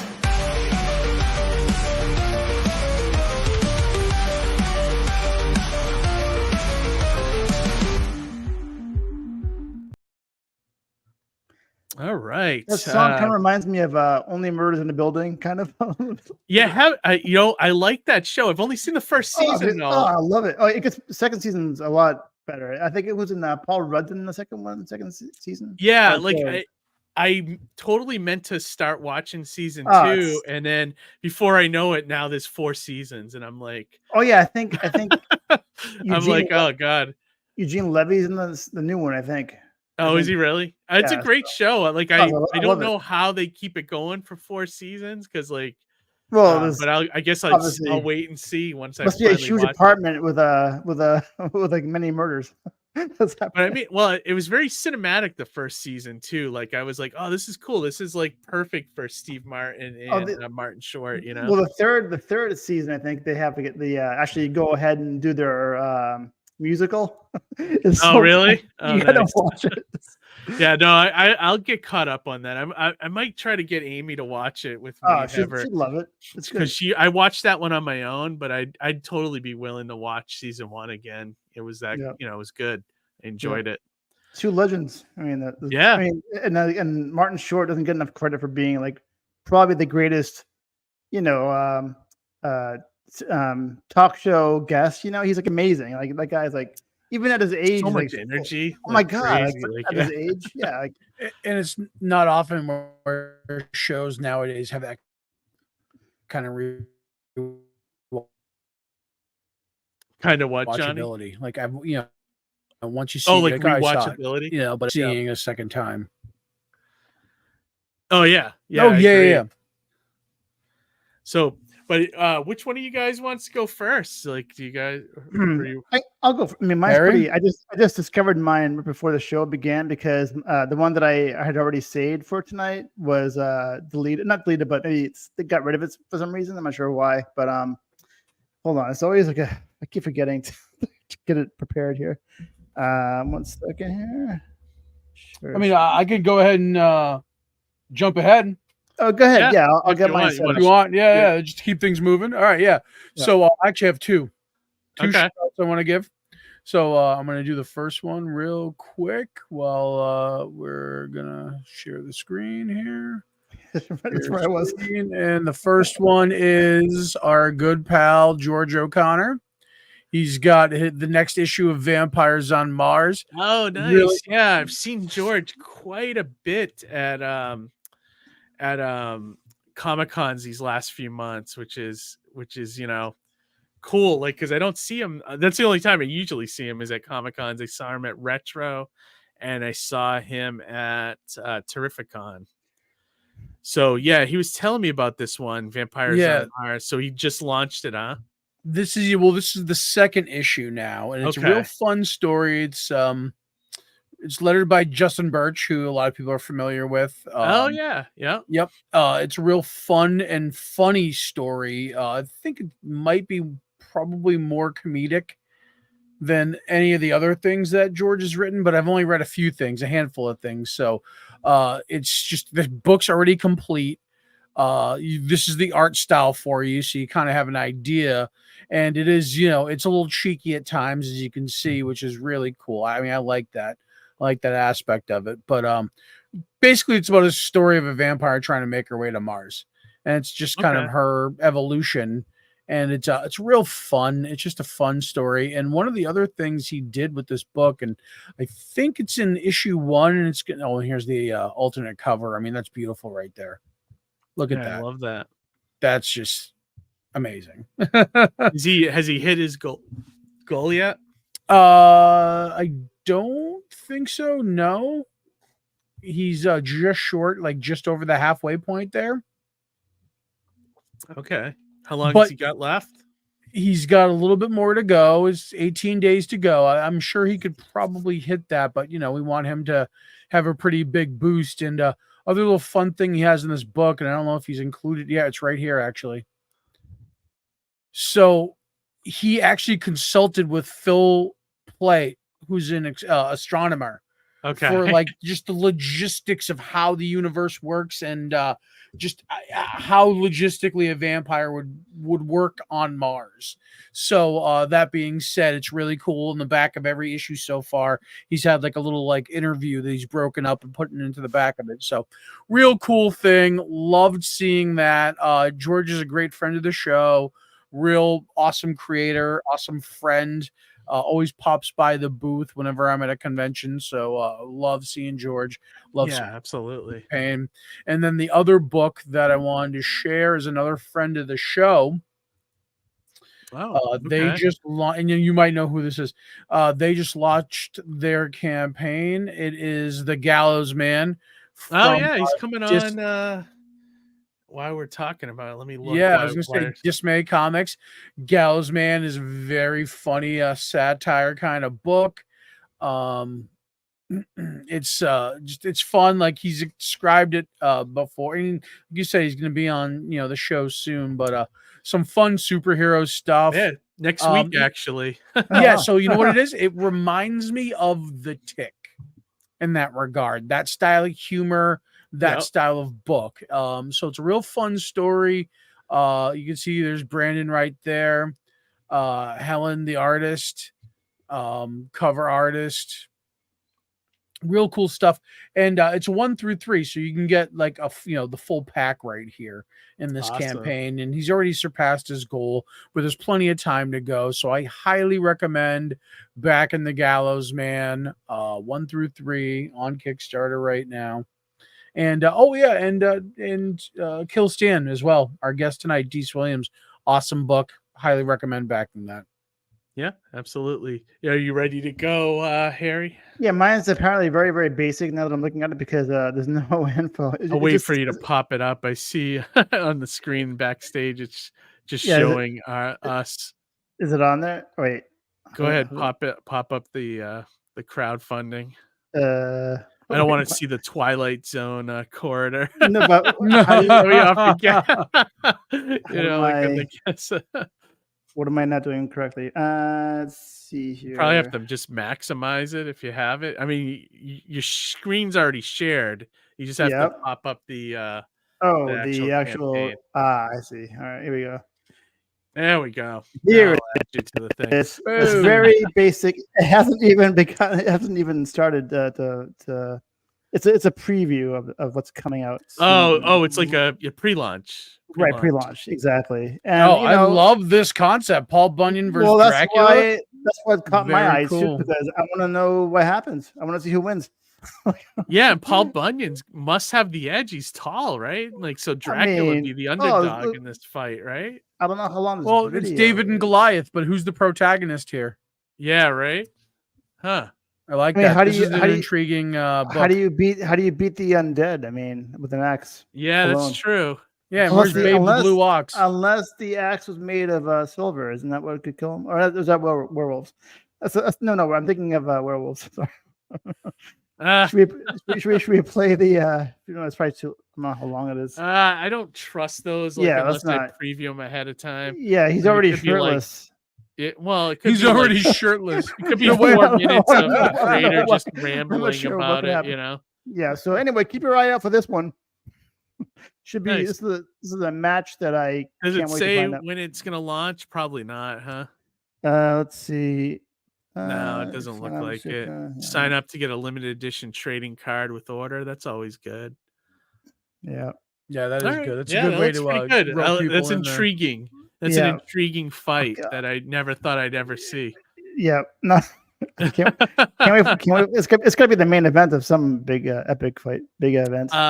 Well, one of mine I was looking through Indiegogo to see what was on there, and this one caught my eye as well. Like, I went to Indiegogo this week, and this one I thought looked interesting. Never Straight Answer. It's a 40 page comic book about conspiracies. Oh, perfect. It's by the profile of the guy is Paranoid American. It said the description is Stanley Kubrick faking the Apollo moon landings filled with Easter eggs. It's a comic about that.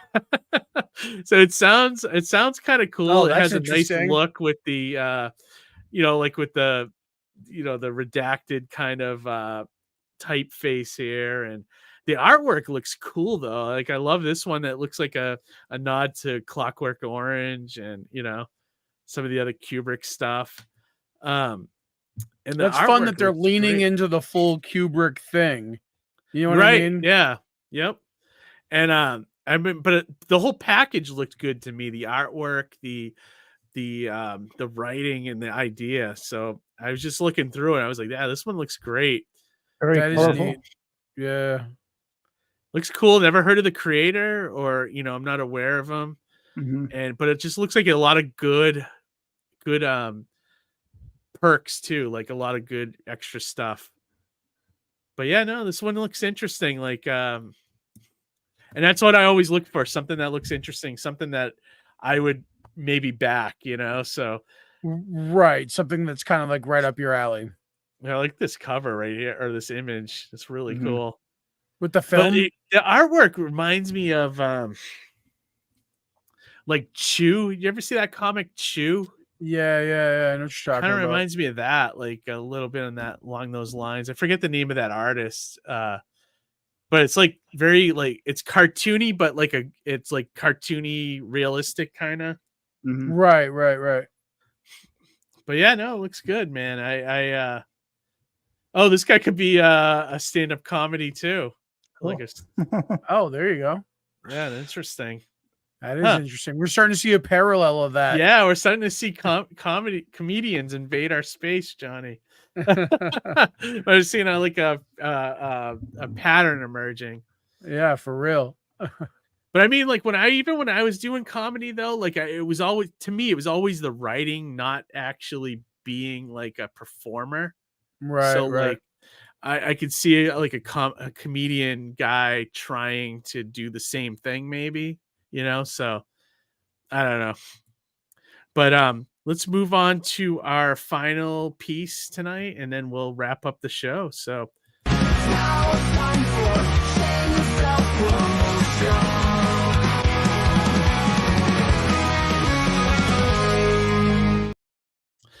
all right. And what's going on with you guys tonight with anything you want to promote or talk about that you have going on? Have you Johnny, go seen ahead. this? No, what's that? Hold on. Let me make you big here. What is that? I hold it up closer. I can't. Oreo cookie? What is it? That does look like an Oreo cookie. What is it, Johnny? Some kind of coin. What Sounds is like is it a it cookie? Is it an Oreo cookie? It's an Oreo cookie. Oh, it's the Coca-Cola one, It's right? the Coca-Cola Oreo cookie. Is it good? Let's see him eat it. All right, hang on. Is it changing colors? It's funny you bring that up. I just bought the other day and ended up dumping most of it. But I bought the Oreo Cola, the Coca-Cola, but they only have it available as a zero, Coke Zero. Right. So do they make a version that's not shitty? That's a diet? Like So what's interesting about this is that the red side is a golden Oreo cookie. Okay. And that really, there's a predominant flavor for the golden Oreo cookie, which is a that mistake, supposed to be I think. the Coke side? No, they put the Coke syrup in the chocolate cookie Oreo side. Oh, okay. So that's where I think the mistake is. They should have made it Coke all the way through in terms of the syrup. But then when you like actually taste the syrup or taste the Coke flavor itself tastes like stale flat Coke. Okay, I don't know if I'd You know like what I that mean? So then. like if you don't like the taste of Coke, like if you can't drink a flat Coke, this might not be up your alley. But It's not my favorite flavor, that's for sure. Right. Yeah. So this might not be your best bet or whatever. I see. I'd love to try one, but you can never get them in anything but the pack. The pack. And that's I Right. run into that with soda too. Like there's always a soda I want to try, but I don't want to buy the 12 pack in case it sucks. But one of the fun things they did here is they put Pop Rocks in the cream. Oh my god. And that represents weird. the fizz of the cola. So as you eat the cookie, the Pop Rocks pop off, and it's almost like you're eating a Coke. You know what I mean? Very bizarre. Whoever thinks of Yeah, this it's very weird. See, that was would've like been, that would have been fun if you didn't know what that was, and we just made you eat it blindfolded. You had to describe what that is that you're eating. Like a I blind was taste drinking test. the new the Mountain Dew mystery flavor for the Halloween. What is it? Year.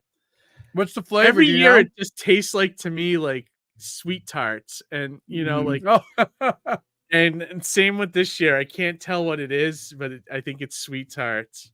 The last 2 years were very distinct flavors.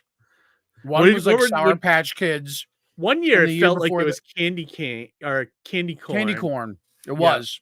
That was like the Okay. first year or something like that. Yeah. Sorry, I have like Pop Rocks going off in my mouth.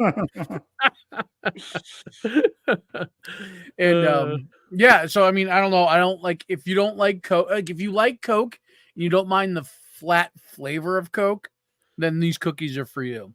If you don't like that, if that doesn't sound appetizing, then I wouldn't get it. I would like to try just one, but I'm gonna have to find someone. If that I find an them. opportunity where I can see you soon, because I have an open package before it goes stale, I'll slide you. All right, yeah. I'm curious about the pop rocks in there. Now it's interesting because will it, it like kill I said, you if you drink it with Coke right after? Probably. These things are dangerous in that regard. Yeah. What's the recommended amount you can eat? Of those? Less than one. Yeah. Although I've come to find that if you is probably a half of one. Yeah. If you detach the red sides and you just do 2 like black Coke sides and you eat that has a better flavor profile than having the red side that has the golden Oreo flavor. You know what I mean? Okay. Yeah, Oreos they're like Peeps. They gotta turn it down a couple notches. I mean, yeah, they're they out do. of control. They're out of control with the flavors and Yep. It almost tastes like a Coke float too. Like that's the flavor because Okay. there's that little creamy sweetness to it too. I get So there's like behind a little that. there's a little bit of a Coke float flavor to it. When So Oreo that- was doing like the bacon cream, I was like, you guys gotta sign me up. calm I'll try down. that shit. I don't care. Yeah. You guys gotta calm down. Same thing with the Peeps when they came out with like I don't know, they had like some weird like hot chili pepper flavor or something. I was like, come on, you guys stop. And then they're all they're coming up every holiday now. Like we have 4th of July Peeps now. It's like Yeah. guys, I don't understand like flaming hot. Like we don't need flaming hot Mountain Dew. flaming hot. What is up with that? I like it, but I don't need flaming hot. Like I just like flaming hot Cheetos. That's the standard. That's the best. I love that stuff. You start giving me like flaming hot, like Mountain Dew and flaming hot, like Didn't even bars try of it. I soap, didn't even and I'm like, try I'm it. okay. That would be here's another idea for a great show, like kind of like Anthony Bourdain went around the world, like eating interesting foods that no one's ever heard of. We can go around eating like crazy, bizarre candies and things. And There was a travel show where a guy went around eating like exotic cuisine. Oh Like, yeah, he'd right. Go to What was that India guy's and name? eat fucking tarantulas and shit. Zimmer, Something like that. Yeah. Oh my god. And maybe so we the should do that on our show. Go Chocolate covered around and eat ants. some weird things. Yeah. Yeah. I don't know if I'd try that. I wouldn't try. We can any go cookies to. with that. What's that? No, that was like a topical joke, but I'm not gonna. You're gonna go to Ohio and try a exactly, feline? exactly. Right. We could dress up as Alf and eat. That's the first thing I thought of when I Cats. heard that. I was like, Gordon fucking Shumway. Melmac. Well, all the Yeah, right. Greeks have that too. I you know? And then the only other thing I have to share is that I'm currently actively talking to my Sartana artist. So we are very, very close to more What was Sartana. his name soon. again? He was the Joe guy Arnold. that did blue that cop comic, right? When Thin like, Blue Baron- Line. Yep. Yeah, the blue line. Yep. And he was an officer as well. So it came from a very reputable source. That's a very good book. Despite what some people feel about Mike Baron as a creator, doesn't matter. That book has good intention to it. Even the campaign itself, proceeds went to non-lethal training for officers. Like that's that's very great. I'm a firm believer in separating the art from the artist anyway. So we have some Sartana coming soon. Awesome, man. That's great to hear. DS said he was talking about when we were talking about spicy, who wants some spicy Mountain Dew. He said, speaking of odd foods, have you heard of salmon burgers? Oh yeah, the patties are in the seafood stand in Kroger. I've heard about them. I've never had one. I'm not a big salmon fan anyways. Like I've had it a little bit here and there, but I've had frozen salmon. I mean, like obviously, it's like my last choice at a seafood restaurant usually, or even when there's seafood in the option. But I think Amy's had those before. Yeah, I've had them. I don't think they're very bad. Yeah, she said they're very good. They're supposed to be healthy. There you go. Yeah. Yeah. I don't what like about your salmon, con otherwise I schedule, probably would Johnny? enjoy it. What's your con schedule? I wanted to, see. I know you said you're busy every weekend. Is it a con every weekend too? Well, so 2 out of the weekends are cons. The first weekend is Athol, and we're there together. Yeah, we'll be there. That'll be fun. Second weekend, I'm at my cousin's wedding in Arizona, so I have to travel to that. Third weekend, New York Comic-Con. Me and George Medina were back in the same space. Oh, good. 2040 in small press. Come on by and check us out. Awesome. And then is that it for shows for the year for you? There's one more, I believe, at the end of the month. I forget. I'm trying to remember right now. It's escaping me. And then the last weekend's my birthday. So busy every weekend. Nice. Doing anything fun for your birthday? So AEW's coming back around again in November, the first week in November. So I bought like extra nice ringside seats.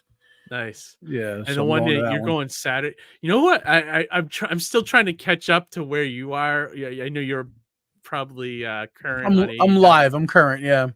I think I'm still at the end of August. Like I'm watching this, that's how far behind I am. But I love that new wrestler hologram. I gotta say, he's fucking awesome. Yeah. Oh my God. Guy's Hologram my is attention great. Immediately. I can't. So that's this Saturday is a Collision, and he's usually exclusive to Collision, and so I'm really, really excited. That's the number one thing I'm excited for this weekend is on Saturday to see Hologram wrestle. Who's he going against? I don't even know what the card is. We'll know on Wednesday night after Dynamite, because Dynamite's really the flagship AEW show. If you're watching AEW, you're watching Dynamite. I try to watch both, but I try to watch them in the order they came out. Right. What's Hologram's gimmick? What does he do? Like, so he's vanish. He's like he's got a luchador look to him, but he's got all his mask and his costume looks like a hologram. It's got prism kind of features on it, but that's not what's cool about him. What's cool about him is his athleticism. I haven't seen a guy jump around the ring like this in a long time and doing some crazy fucking moves. Like not since Leaping Lenny Poffo.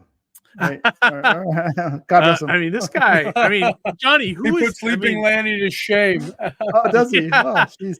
Yeah, was there anybody that was like better than this? Like I've seen like a lot of crazy acrobatics, but this guy's going to be one of the tops I've ever seen. Yeah, so like right now, some of the best acrobatic wrestlers are in AEW. It's AEW had the Lucha Brothers, so it was even Amy's saying luchador from space. Yeah, like right now, if I can book a dream match in AEW, I'd love to see Hologram, Sammy Guevara, Will Ospreay, Ricochet, and like Commander, one of the other luchadors. Oh yeah, Commander's really good too. Yeah, and just all in like a lucha flippy match. Oh, and Leo Rush, small guy but very agile. Like would love to see all these guys flipping their shit in the ring. Real fun stuff. But I'm look that guy up, Harry. He's pretty impressive. Hologram's presentation is pretty cool too, because what he'll do is when at the very beginning when he like comes out, he'll it looks like he emerges from the ground, and he looks like he materializes like he just came out of Tron. Yeah, and that's part of the gimmick, and I love that aspect. Kind of like the old TV show Spider-Man, the way he like stands on the ground and stuff. Like very like super heroic. Yeah, for sure. Yeah. Kind of like the old TV show Automan. Is that? Remember that show? Stretch, but I like that you're making the reference. I remember the show. I don't remember watching it, but I do remember the intro, and I remember it lasted such a Tron ripoff. Yeah, you're right. Really, exactly. It's good stuff. He turned into a car or a helicopter. Right. Yep. Just like Manimal, where it was either just a variation on Manimal or an eagle every time. Yeah. Because that's all they had footage for. Yeah, exactly. That's all it was. If they could only join forces, that'd be it. Yeah, right. Harry, how about you? Anything? So real quick, I'm actually going to share my screen so you guys can, Harry, you can see a quick example of hologram. Oh, you have a holograms example. Well, so I was watching AEW.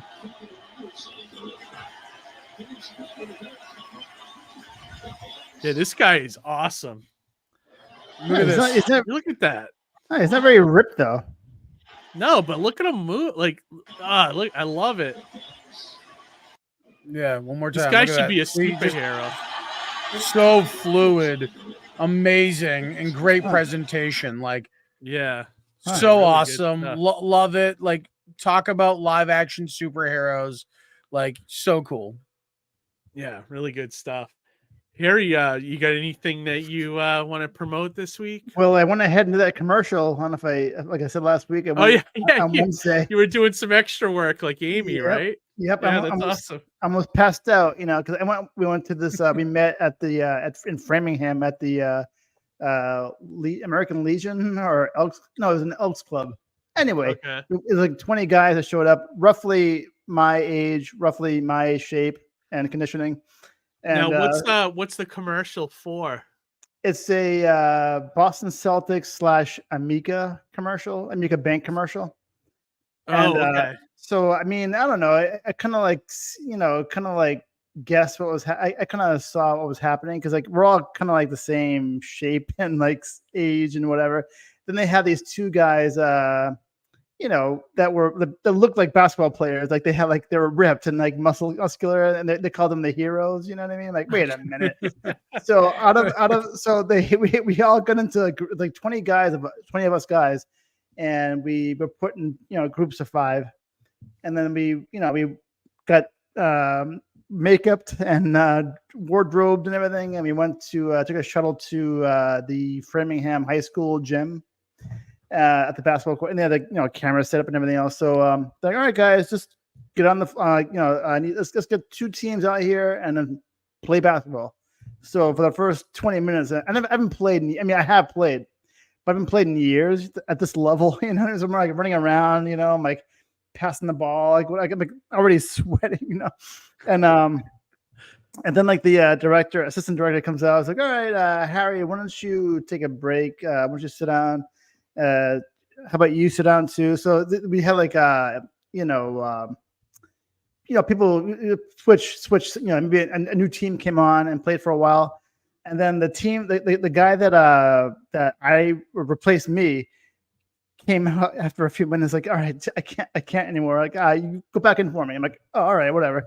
So I mean, the first shot that I took. I mean, we're playing for real, like basketball.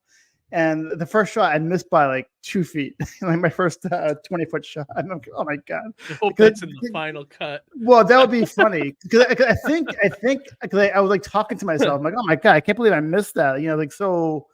Oh my god, I'm like rusty. And the guy's like, I think the point is that we should suck, and we're not supposed to be good, We're not supposed to like upstage the true talent, here, like you were the Washington Generals and they were the Harlem Globetrotters. I actually made that same comments, during, and so like I was like sweating and like breathing heavy. And one of the guys like, oh my god, you're like working hard out there. I'm like, dude, listen, all this sweat and this heavy breathing, it's all fake. It's acting. but then finally, I got the ball back again at the top of the key, like the 3-point line, and I like shoot it. I'm like, all right, fine. And I finally hit it. I hit it. My second shot that I took, I hit a 3. So hopefully that's in there. But again, the point isn't looking good. You're just background dressing, as they say. Exactly. I'm sure I'm like a pixel in the background. You are an actor. And right.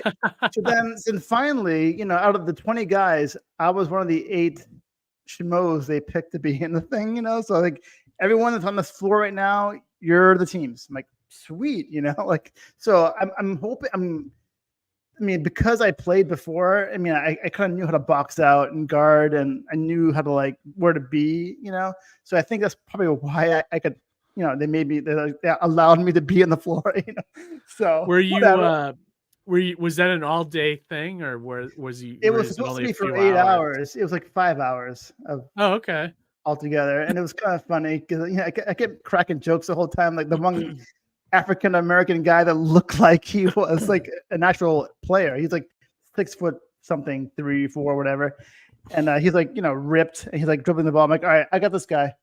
And I was like, okay, bring it on, brother, bring it on. And then like. And then it's so funny because like I wish I could have recorded it, because before we even went out to the courts, they gave us the paperwork to fill out, and I just picked like a round table to sit by myself and like fill the paperwork. And this guy comes up to me. His name wasn't Roberto. It was Norberto with an N. He's like, hey, can I sit with you? I'm like, oh, sure, whatever. So I don't, go right ahead. So then like we're talking, we're like, filling the paper, and he's like, oh, so this is your first time doing this? I'm like, oh, this is my second commercial. How about you? He's like, well, I've been in like feature films and music videos. I'm like, oh, it's cool, And then there's like this other funny looking guy, this Asian guy comes over. He's like, hey guys, I like the way what you were talking about, your conversation. Can I sit with you guys? I'm like, please, the more the merrier. And then like so we're talking about movies and TV shows. I'm like, I was kind of like holding court because like it was like my table kind of like. So what have you been into? And I was asking these guys questions, and then there's like this guy behind me at the table behind me. It was like so annoying.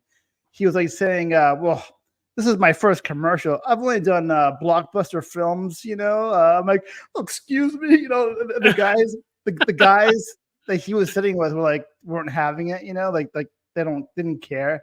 And then he heard us talking about movies and commercials and TV shows, whatever. It's like, hey guys, I like what you guys talking about. Can I sit with you guys? I'm like, dude, join the club, And I'm like, all right, guys. Favorite Celtics player, the greatest of all time. Who is it?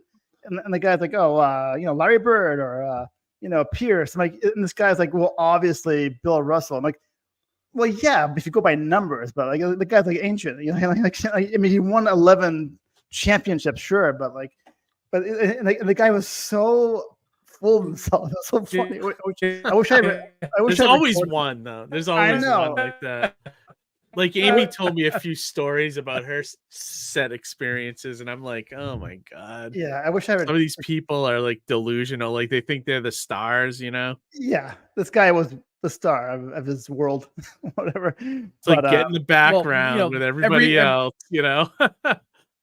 Every industry at every level has egos, even if you're a background actor or if you're an indie comic publisher out of a certain, New England state. Yeah. I completely didn't take myself. Who could you be talking about, John? I don't know. I'm just saying. Yeah. I never took myself seriously at any moment during this whatever. And then we're going. I mean, that's healthy though. Like, like your place, Yeah, I'll be the first person to make fun of myself, Yeah, people just don't often know where they are in the, Oh, I know where I am. Yeah. And then the actual director comes out and is like, all right, I want you like the main guy. I want you to check the ball back in. You guys just scored. Now you're checking the ball back in, and you guys are running on the court. And the guy's like doing this. I'm like, wait a minute. Shouldn't he be standing on the outside of the court because where the line is? Because that's not really how you're checking the ball. It's like you can't see the floor. The camera's on the guy. I'm like, oh, okay. Yeah, right. Just action. Right. So, what's my motivation? What's my motivation? Which camera am I on? And then I don't think my character would be doing this. Yeah, right. Right. I told you guys about when I was was an extra on like Comic Book Men, right? Like, did I ever tell you that story? Yeah. I mean, that one's pretty funny. Didn't they make you flip your shirt inside out and they put you in the wouldn't background? let me wear I had a t-shirt like this, with like a cartoon on it or something, and they wouldn't let me wear it, so they had like these just plain shirts, and they gave me the smallest, like it was like probably 2 sizes under what I normally wear. Mm-hmm. So I'm like sitting in the background pretending to read comics on the shelf with the tightest t-shirt you've ever seen. And it's like ridiculous. Like, it was funny episode, but it's funny. All the really funny jokes were left on the cutting room floor because Samino was the customer that comes in the store. She brought in the Hulk, right? Yeah. Speaking of Hulk, Stretch Hulk. Right? Yeah, and he was kind of showing those guys up because you know how funny John can be when he's on, right, Johnny? Yeah. Like you've met him, and no, absolutely. He had some really funny jokes, and they just cut them all. Like it kind of sucked. I wish I could remember what they were, but they were really good. Mm-hmm. And I was like, they didn't want him to look better than the other guys look bad. Yeah, Right. they didn't want the guys to look bad, so they cut a lot of it. But That's that was a just, fun day. It was fun to be part of that. yeah. That's kind of like, what I did too. I just made everyone laugh, like just one-liners. We're leaving the court after we were done. After a few scenes, we did different things, and I was like, all right, you guys are all set. You guys did great. So then we're back on the van, and Norberto was like, hey, where are we going now? I'm like, oh, we're going to go shoot the shower scene now. It's like. No, I was kidding.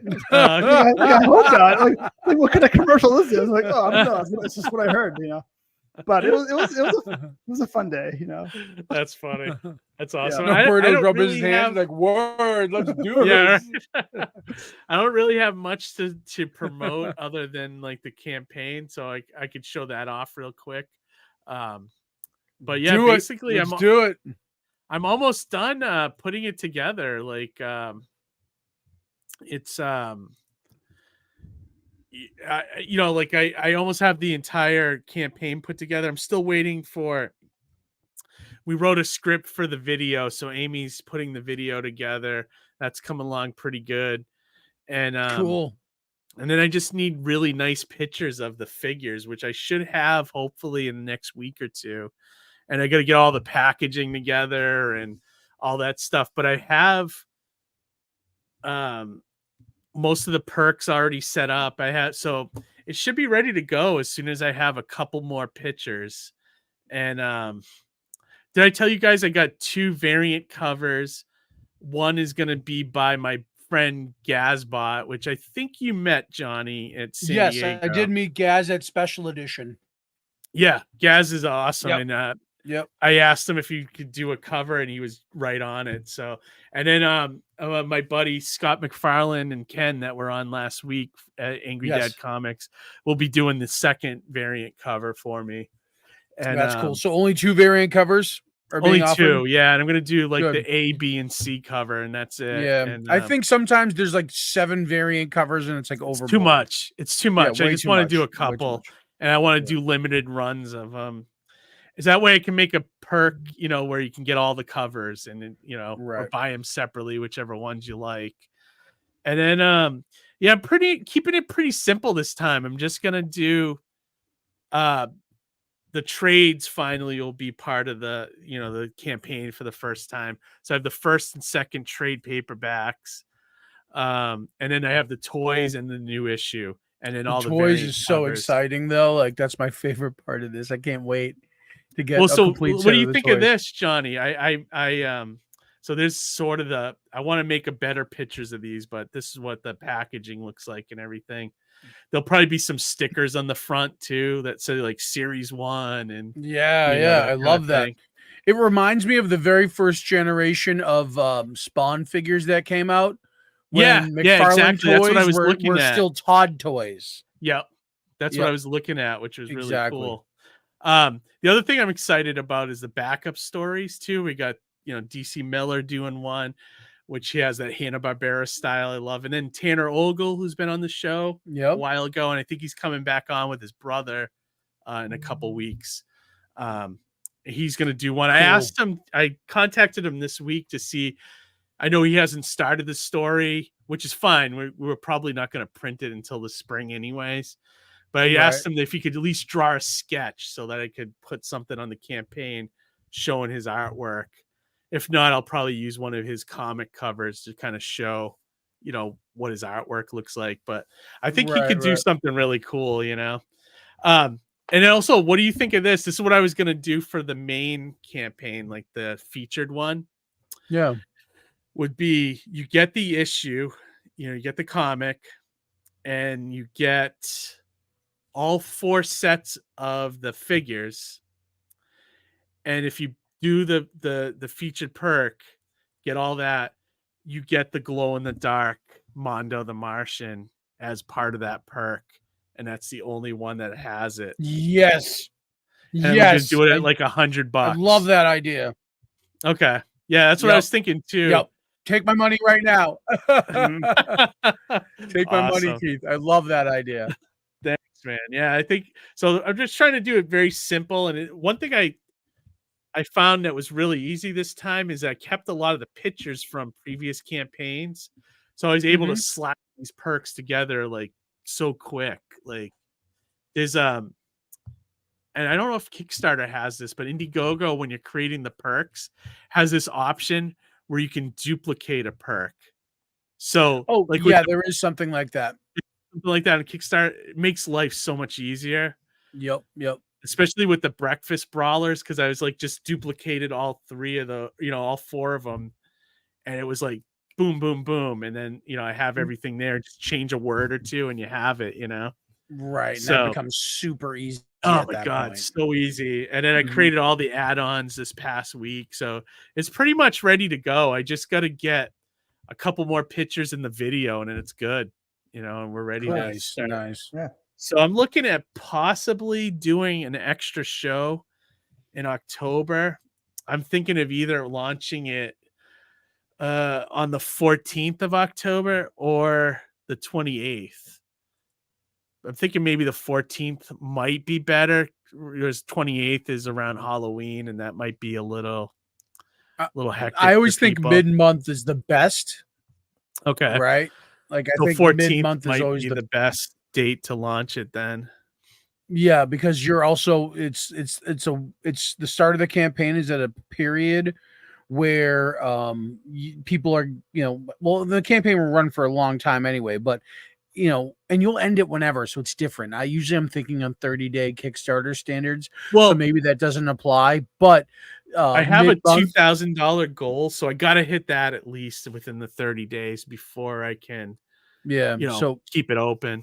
But I'm eyeing like a summer completion date, where everyone will have it by the summer. So I probably won't only be open until maybe the springtime, and then close it and move on. So we'll see. I was gonna say some people might want to back it and have toys ready for Christmas though. So yeah, I mean the toys might be ready to go before then. So, but yeah, so I would suggest I get into that the problem of breaking up shipments, like and costing me way more in shipping. That's the only problem with that. Unless you basically go, okay, if you want priority on the toys before Christmas, this tier. If you want to wait, this tier. You know what I mean? Yeah, and that way you can about ship out as needed. Yeah, and see if people want to pay extra for shipping out the book, because the book would probably only be $5, like media mail or something, Right. Or Amy saying toys for Easter baskets. Yeah, maybe for sure. But yeah, no, I'm looking forward to having all this stuff, so it'll be awesome. And then I'll be at the convention with you and Athol, which will be fun. That's the Comic Book Fest. What weekend is we that? always have a great time at that show. And you mentioned we have a panel. I think we're on a panel with Gary Henderson. Yeah. You and I, Hero Shack, and somebody else. Yeah. There's like 2 happening that day, and we'll definitely try to record it. Maybe if Harry comes down, he can record it for us, or I can get somebody else at the show to do it. I'll be at that show with you. That's on October 5th, Saturday.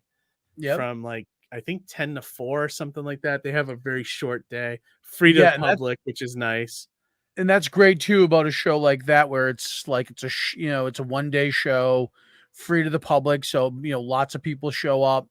Lots of people are very supportive of indie books and indie creators. So very great show, and a big shout out to the Hero Shack for putting that show on. Oh yeah, absolutely. Love those guys. And then the next weekend I'll be at another show called Pop Culture Comic-Con. That's at the Mill Number 5 in Lowell, Mass. Oh. That's another free show. Is that by Vinyl Square? Is that those? Well, it's where those shops are in Mill Number 5. There's like that. I think so. I think brick building. There's like a theater there. There's like it's very hipster kind of stores and everything, which is not a bad thing. But like so they put on a Comic-Con up in the next level up, and it's free. 4-hour thing. It's like from 12 to 4. Me and Amy got tables there, so we'll be doing that. I'll That's show it up for me for writing. October. And Amy's going to be filming indie movies on the weekends after that. She's supposed to be in a Halloween fan film. Sweet. That's great. So, it's kind of fun, It's funny that you mentioned that Comic-Con at Mill Number 5, because that's similar to what Mary Dumas was working on. She wanted me to help her with, and it never came together. So it looks like somebody took her idea and ran with it. Well, that one of the shops in Mill Number 5 is called Pop Cultured, and very nice guy that runs it. It's a comic store, and so he just saw the opportunity for all the space upstairs. It's almost like gallery space. So they do a lot of art shows, and they do a lot of crafty kind of things. And, so he was like, let's do a Comic-Con there. This downtown Lowell, is it? Yeah, it's I think I might know where this is. It used to be I think it used to be apartment near the college, or it was an old mill. Yeah, it's like okay. Lowell is such a mess of a town. I mean, but it has cleaned up a lot since Yeah, it's still a little sketch in some. Yeah, parts, a few places here and there. My friend and I actually got shot at. We're many 20 years ago. We're driving around, maybe more than 20 years ago. We're in his car. We're just driving home back from Lowell, from being at the. I'm not a big drinker myself, but he had a few. Anyway, we're driving home, and all of a sudden his back window gets smashed. It's like shatters completely. I'm like, what was that? I just got shot at. I'm like, get the hell out of here for it. That's wild. I think it's cleaned up. I would just love to see you in that situation. I'd love to see your face. Oh my God, you have no idea what I mean. That's hilarious to me. I can tell you stories. I can tell you stories of that whole time period. There's a time period they call the Summer of Death. Where every week for 3 weeks there was some kind of death-related thing that happened in Lowell and the other around that area. So not good. Oh man, yeah.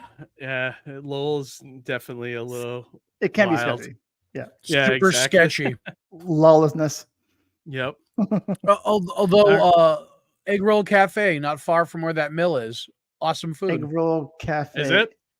Have you heard of the all night diner? Specialty is just they stuff everything into an egg roll. So you can get pizza rolls, or broccoli and cheddar, or Philly cheesesteak, or traditional egg rolls. It's just Egg Roll Cafe. Place is awesome. I like the All Diner, and there was a place called the All Night Diner. It was like a yellow diner, and my friends and I went there one time, and I had I didn't want to. I was on a certain diet at that point, years ago. I didn't want to eat anything past 8 o'clock because I felt that all that food, anything that I eat after 8 would just sit in my gut overnight while I slept. I didn't want to eat you're past like a mogwai. Yeah, exactly. Don't get me wet. I don't know. But anyway, this lady, I told this lady, this diner, waitress, she's like, do you want anything? I'm like, no, I'm good. She's like, are you sure you don't want anything? I'm like, yeah, I'm fine. It's like, if you want, I can go make you an egg or something. I'm like, I'm good. She's like, don't you know where eggs come from? A chicken's butt. Well, in that case, give me 2. Why would you give me? She's right, but why would that entice me to get an egg from me? A chicken's butt. You said. Why is that a selling point? I don't know. I have no, but she's true though. That's great. It's no less true. Awesome. Anything else you guys wanted to mention before we wrap up tonight? We're at almost 2.5 hours. Jeez. Nah. I think Johnny might be frozen there. Oh Jesus. Look at that! Look at that smile! Look at that smile Johnny has. It's like a mental he just took a hit. Awesome. Oh. Well, let me I'm all set. If you got anything else you want to promote. We'll save some more stuff for next. We don't give them too much, you know. We'll just say something for next week. I'm with you. Yeah, we're back Keep next them wanting week. more. Yeah, I'll mention that real quick. We're back next week. Got 3 guests next week. We got Frank Martin, Brandon from Dismay Comics, and Patrick Coyle. And there he is. My system crashed. Oh, did it really? Yeah. The face, Johnny, you'll have to go watch the broadcast, but the face that you froze on is awesome. It looks like you just took a hit of the bong or something. Oh, goodness. No, I was saying next week, though, we got Frank Martin, we got Brandon from Dismay Comics, and Patrick Coyle. So we got a packed episode next week. And then the following week, we're finally off, and we're back on the on schedule again until my Kickstarter or until my Indiegogo. Nice. Yeah. All right. So yeah, if you guys are all set, I'm gonna wrap this one up. Wrap it up. Good. All right, good. Everyone have a great week. Join us next Monday night. We'll be live again, and we'll have a packed show with 3 different guests with lots of great crowdfunding. So join us next week. And till then, read some comics, and we'll talk to you later. See you next time. All right, bye.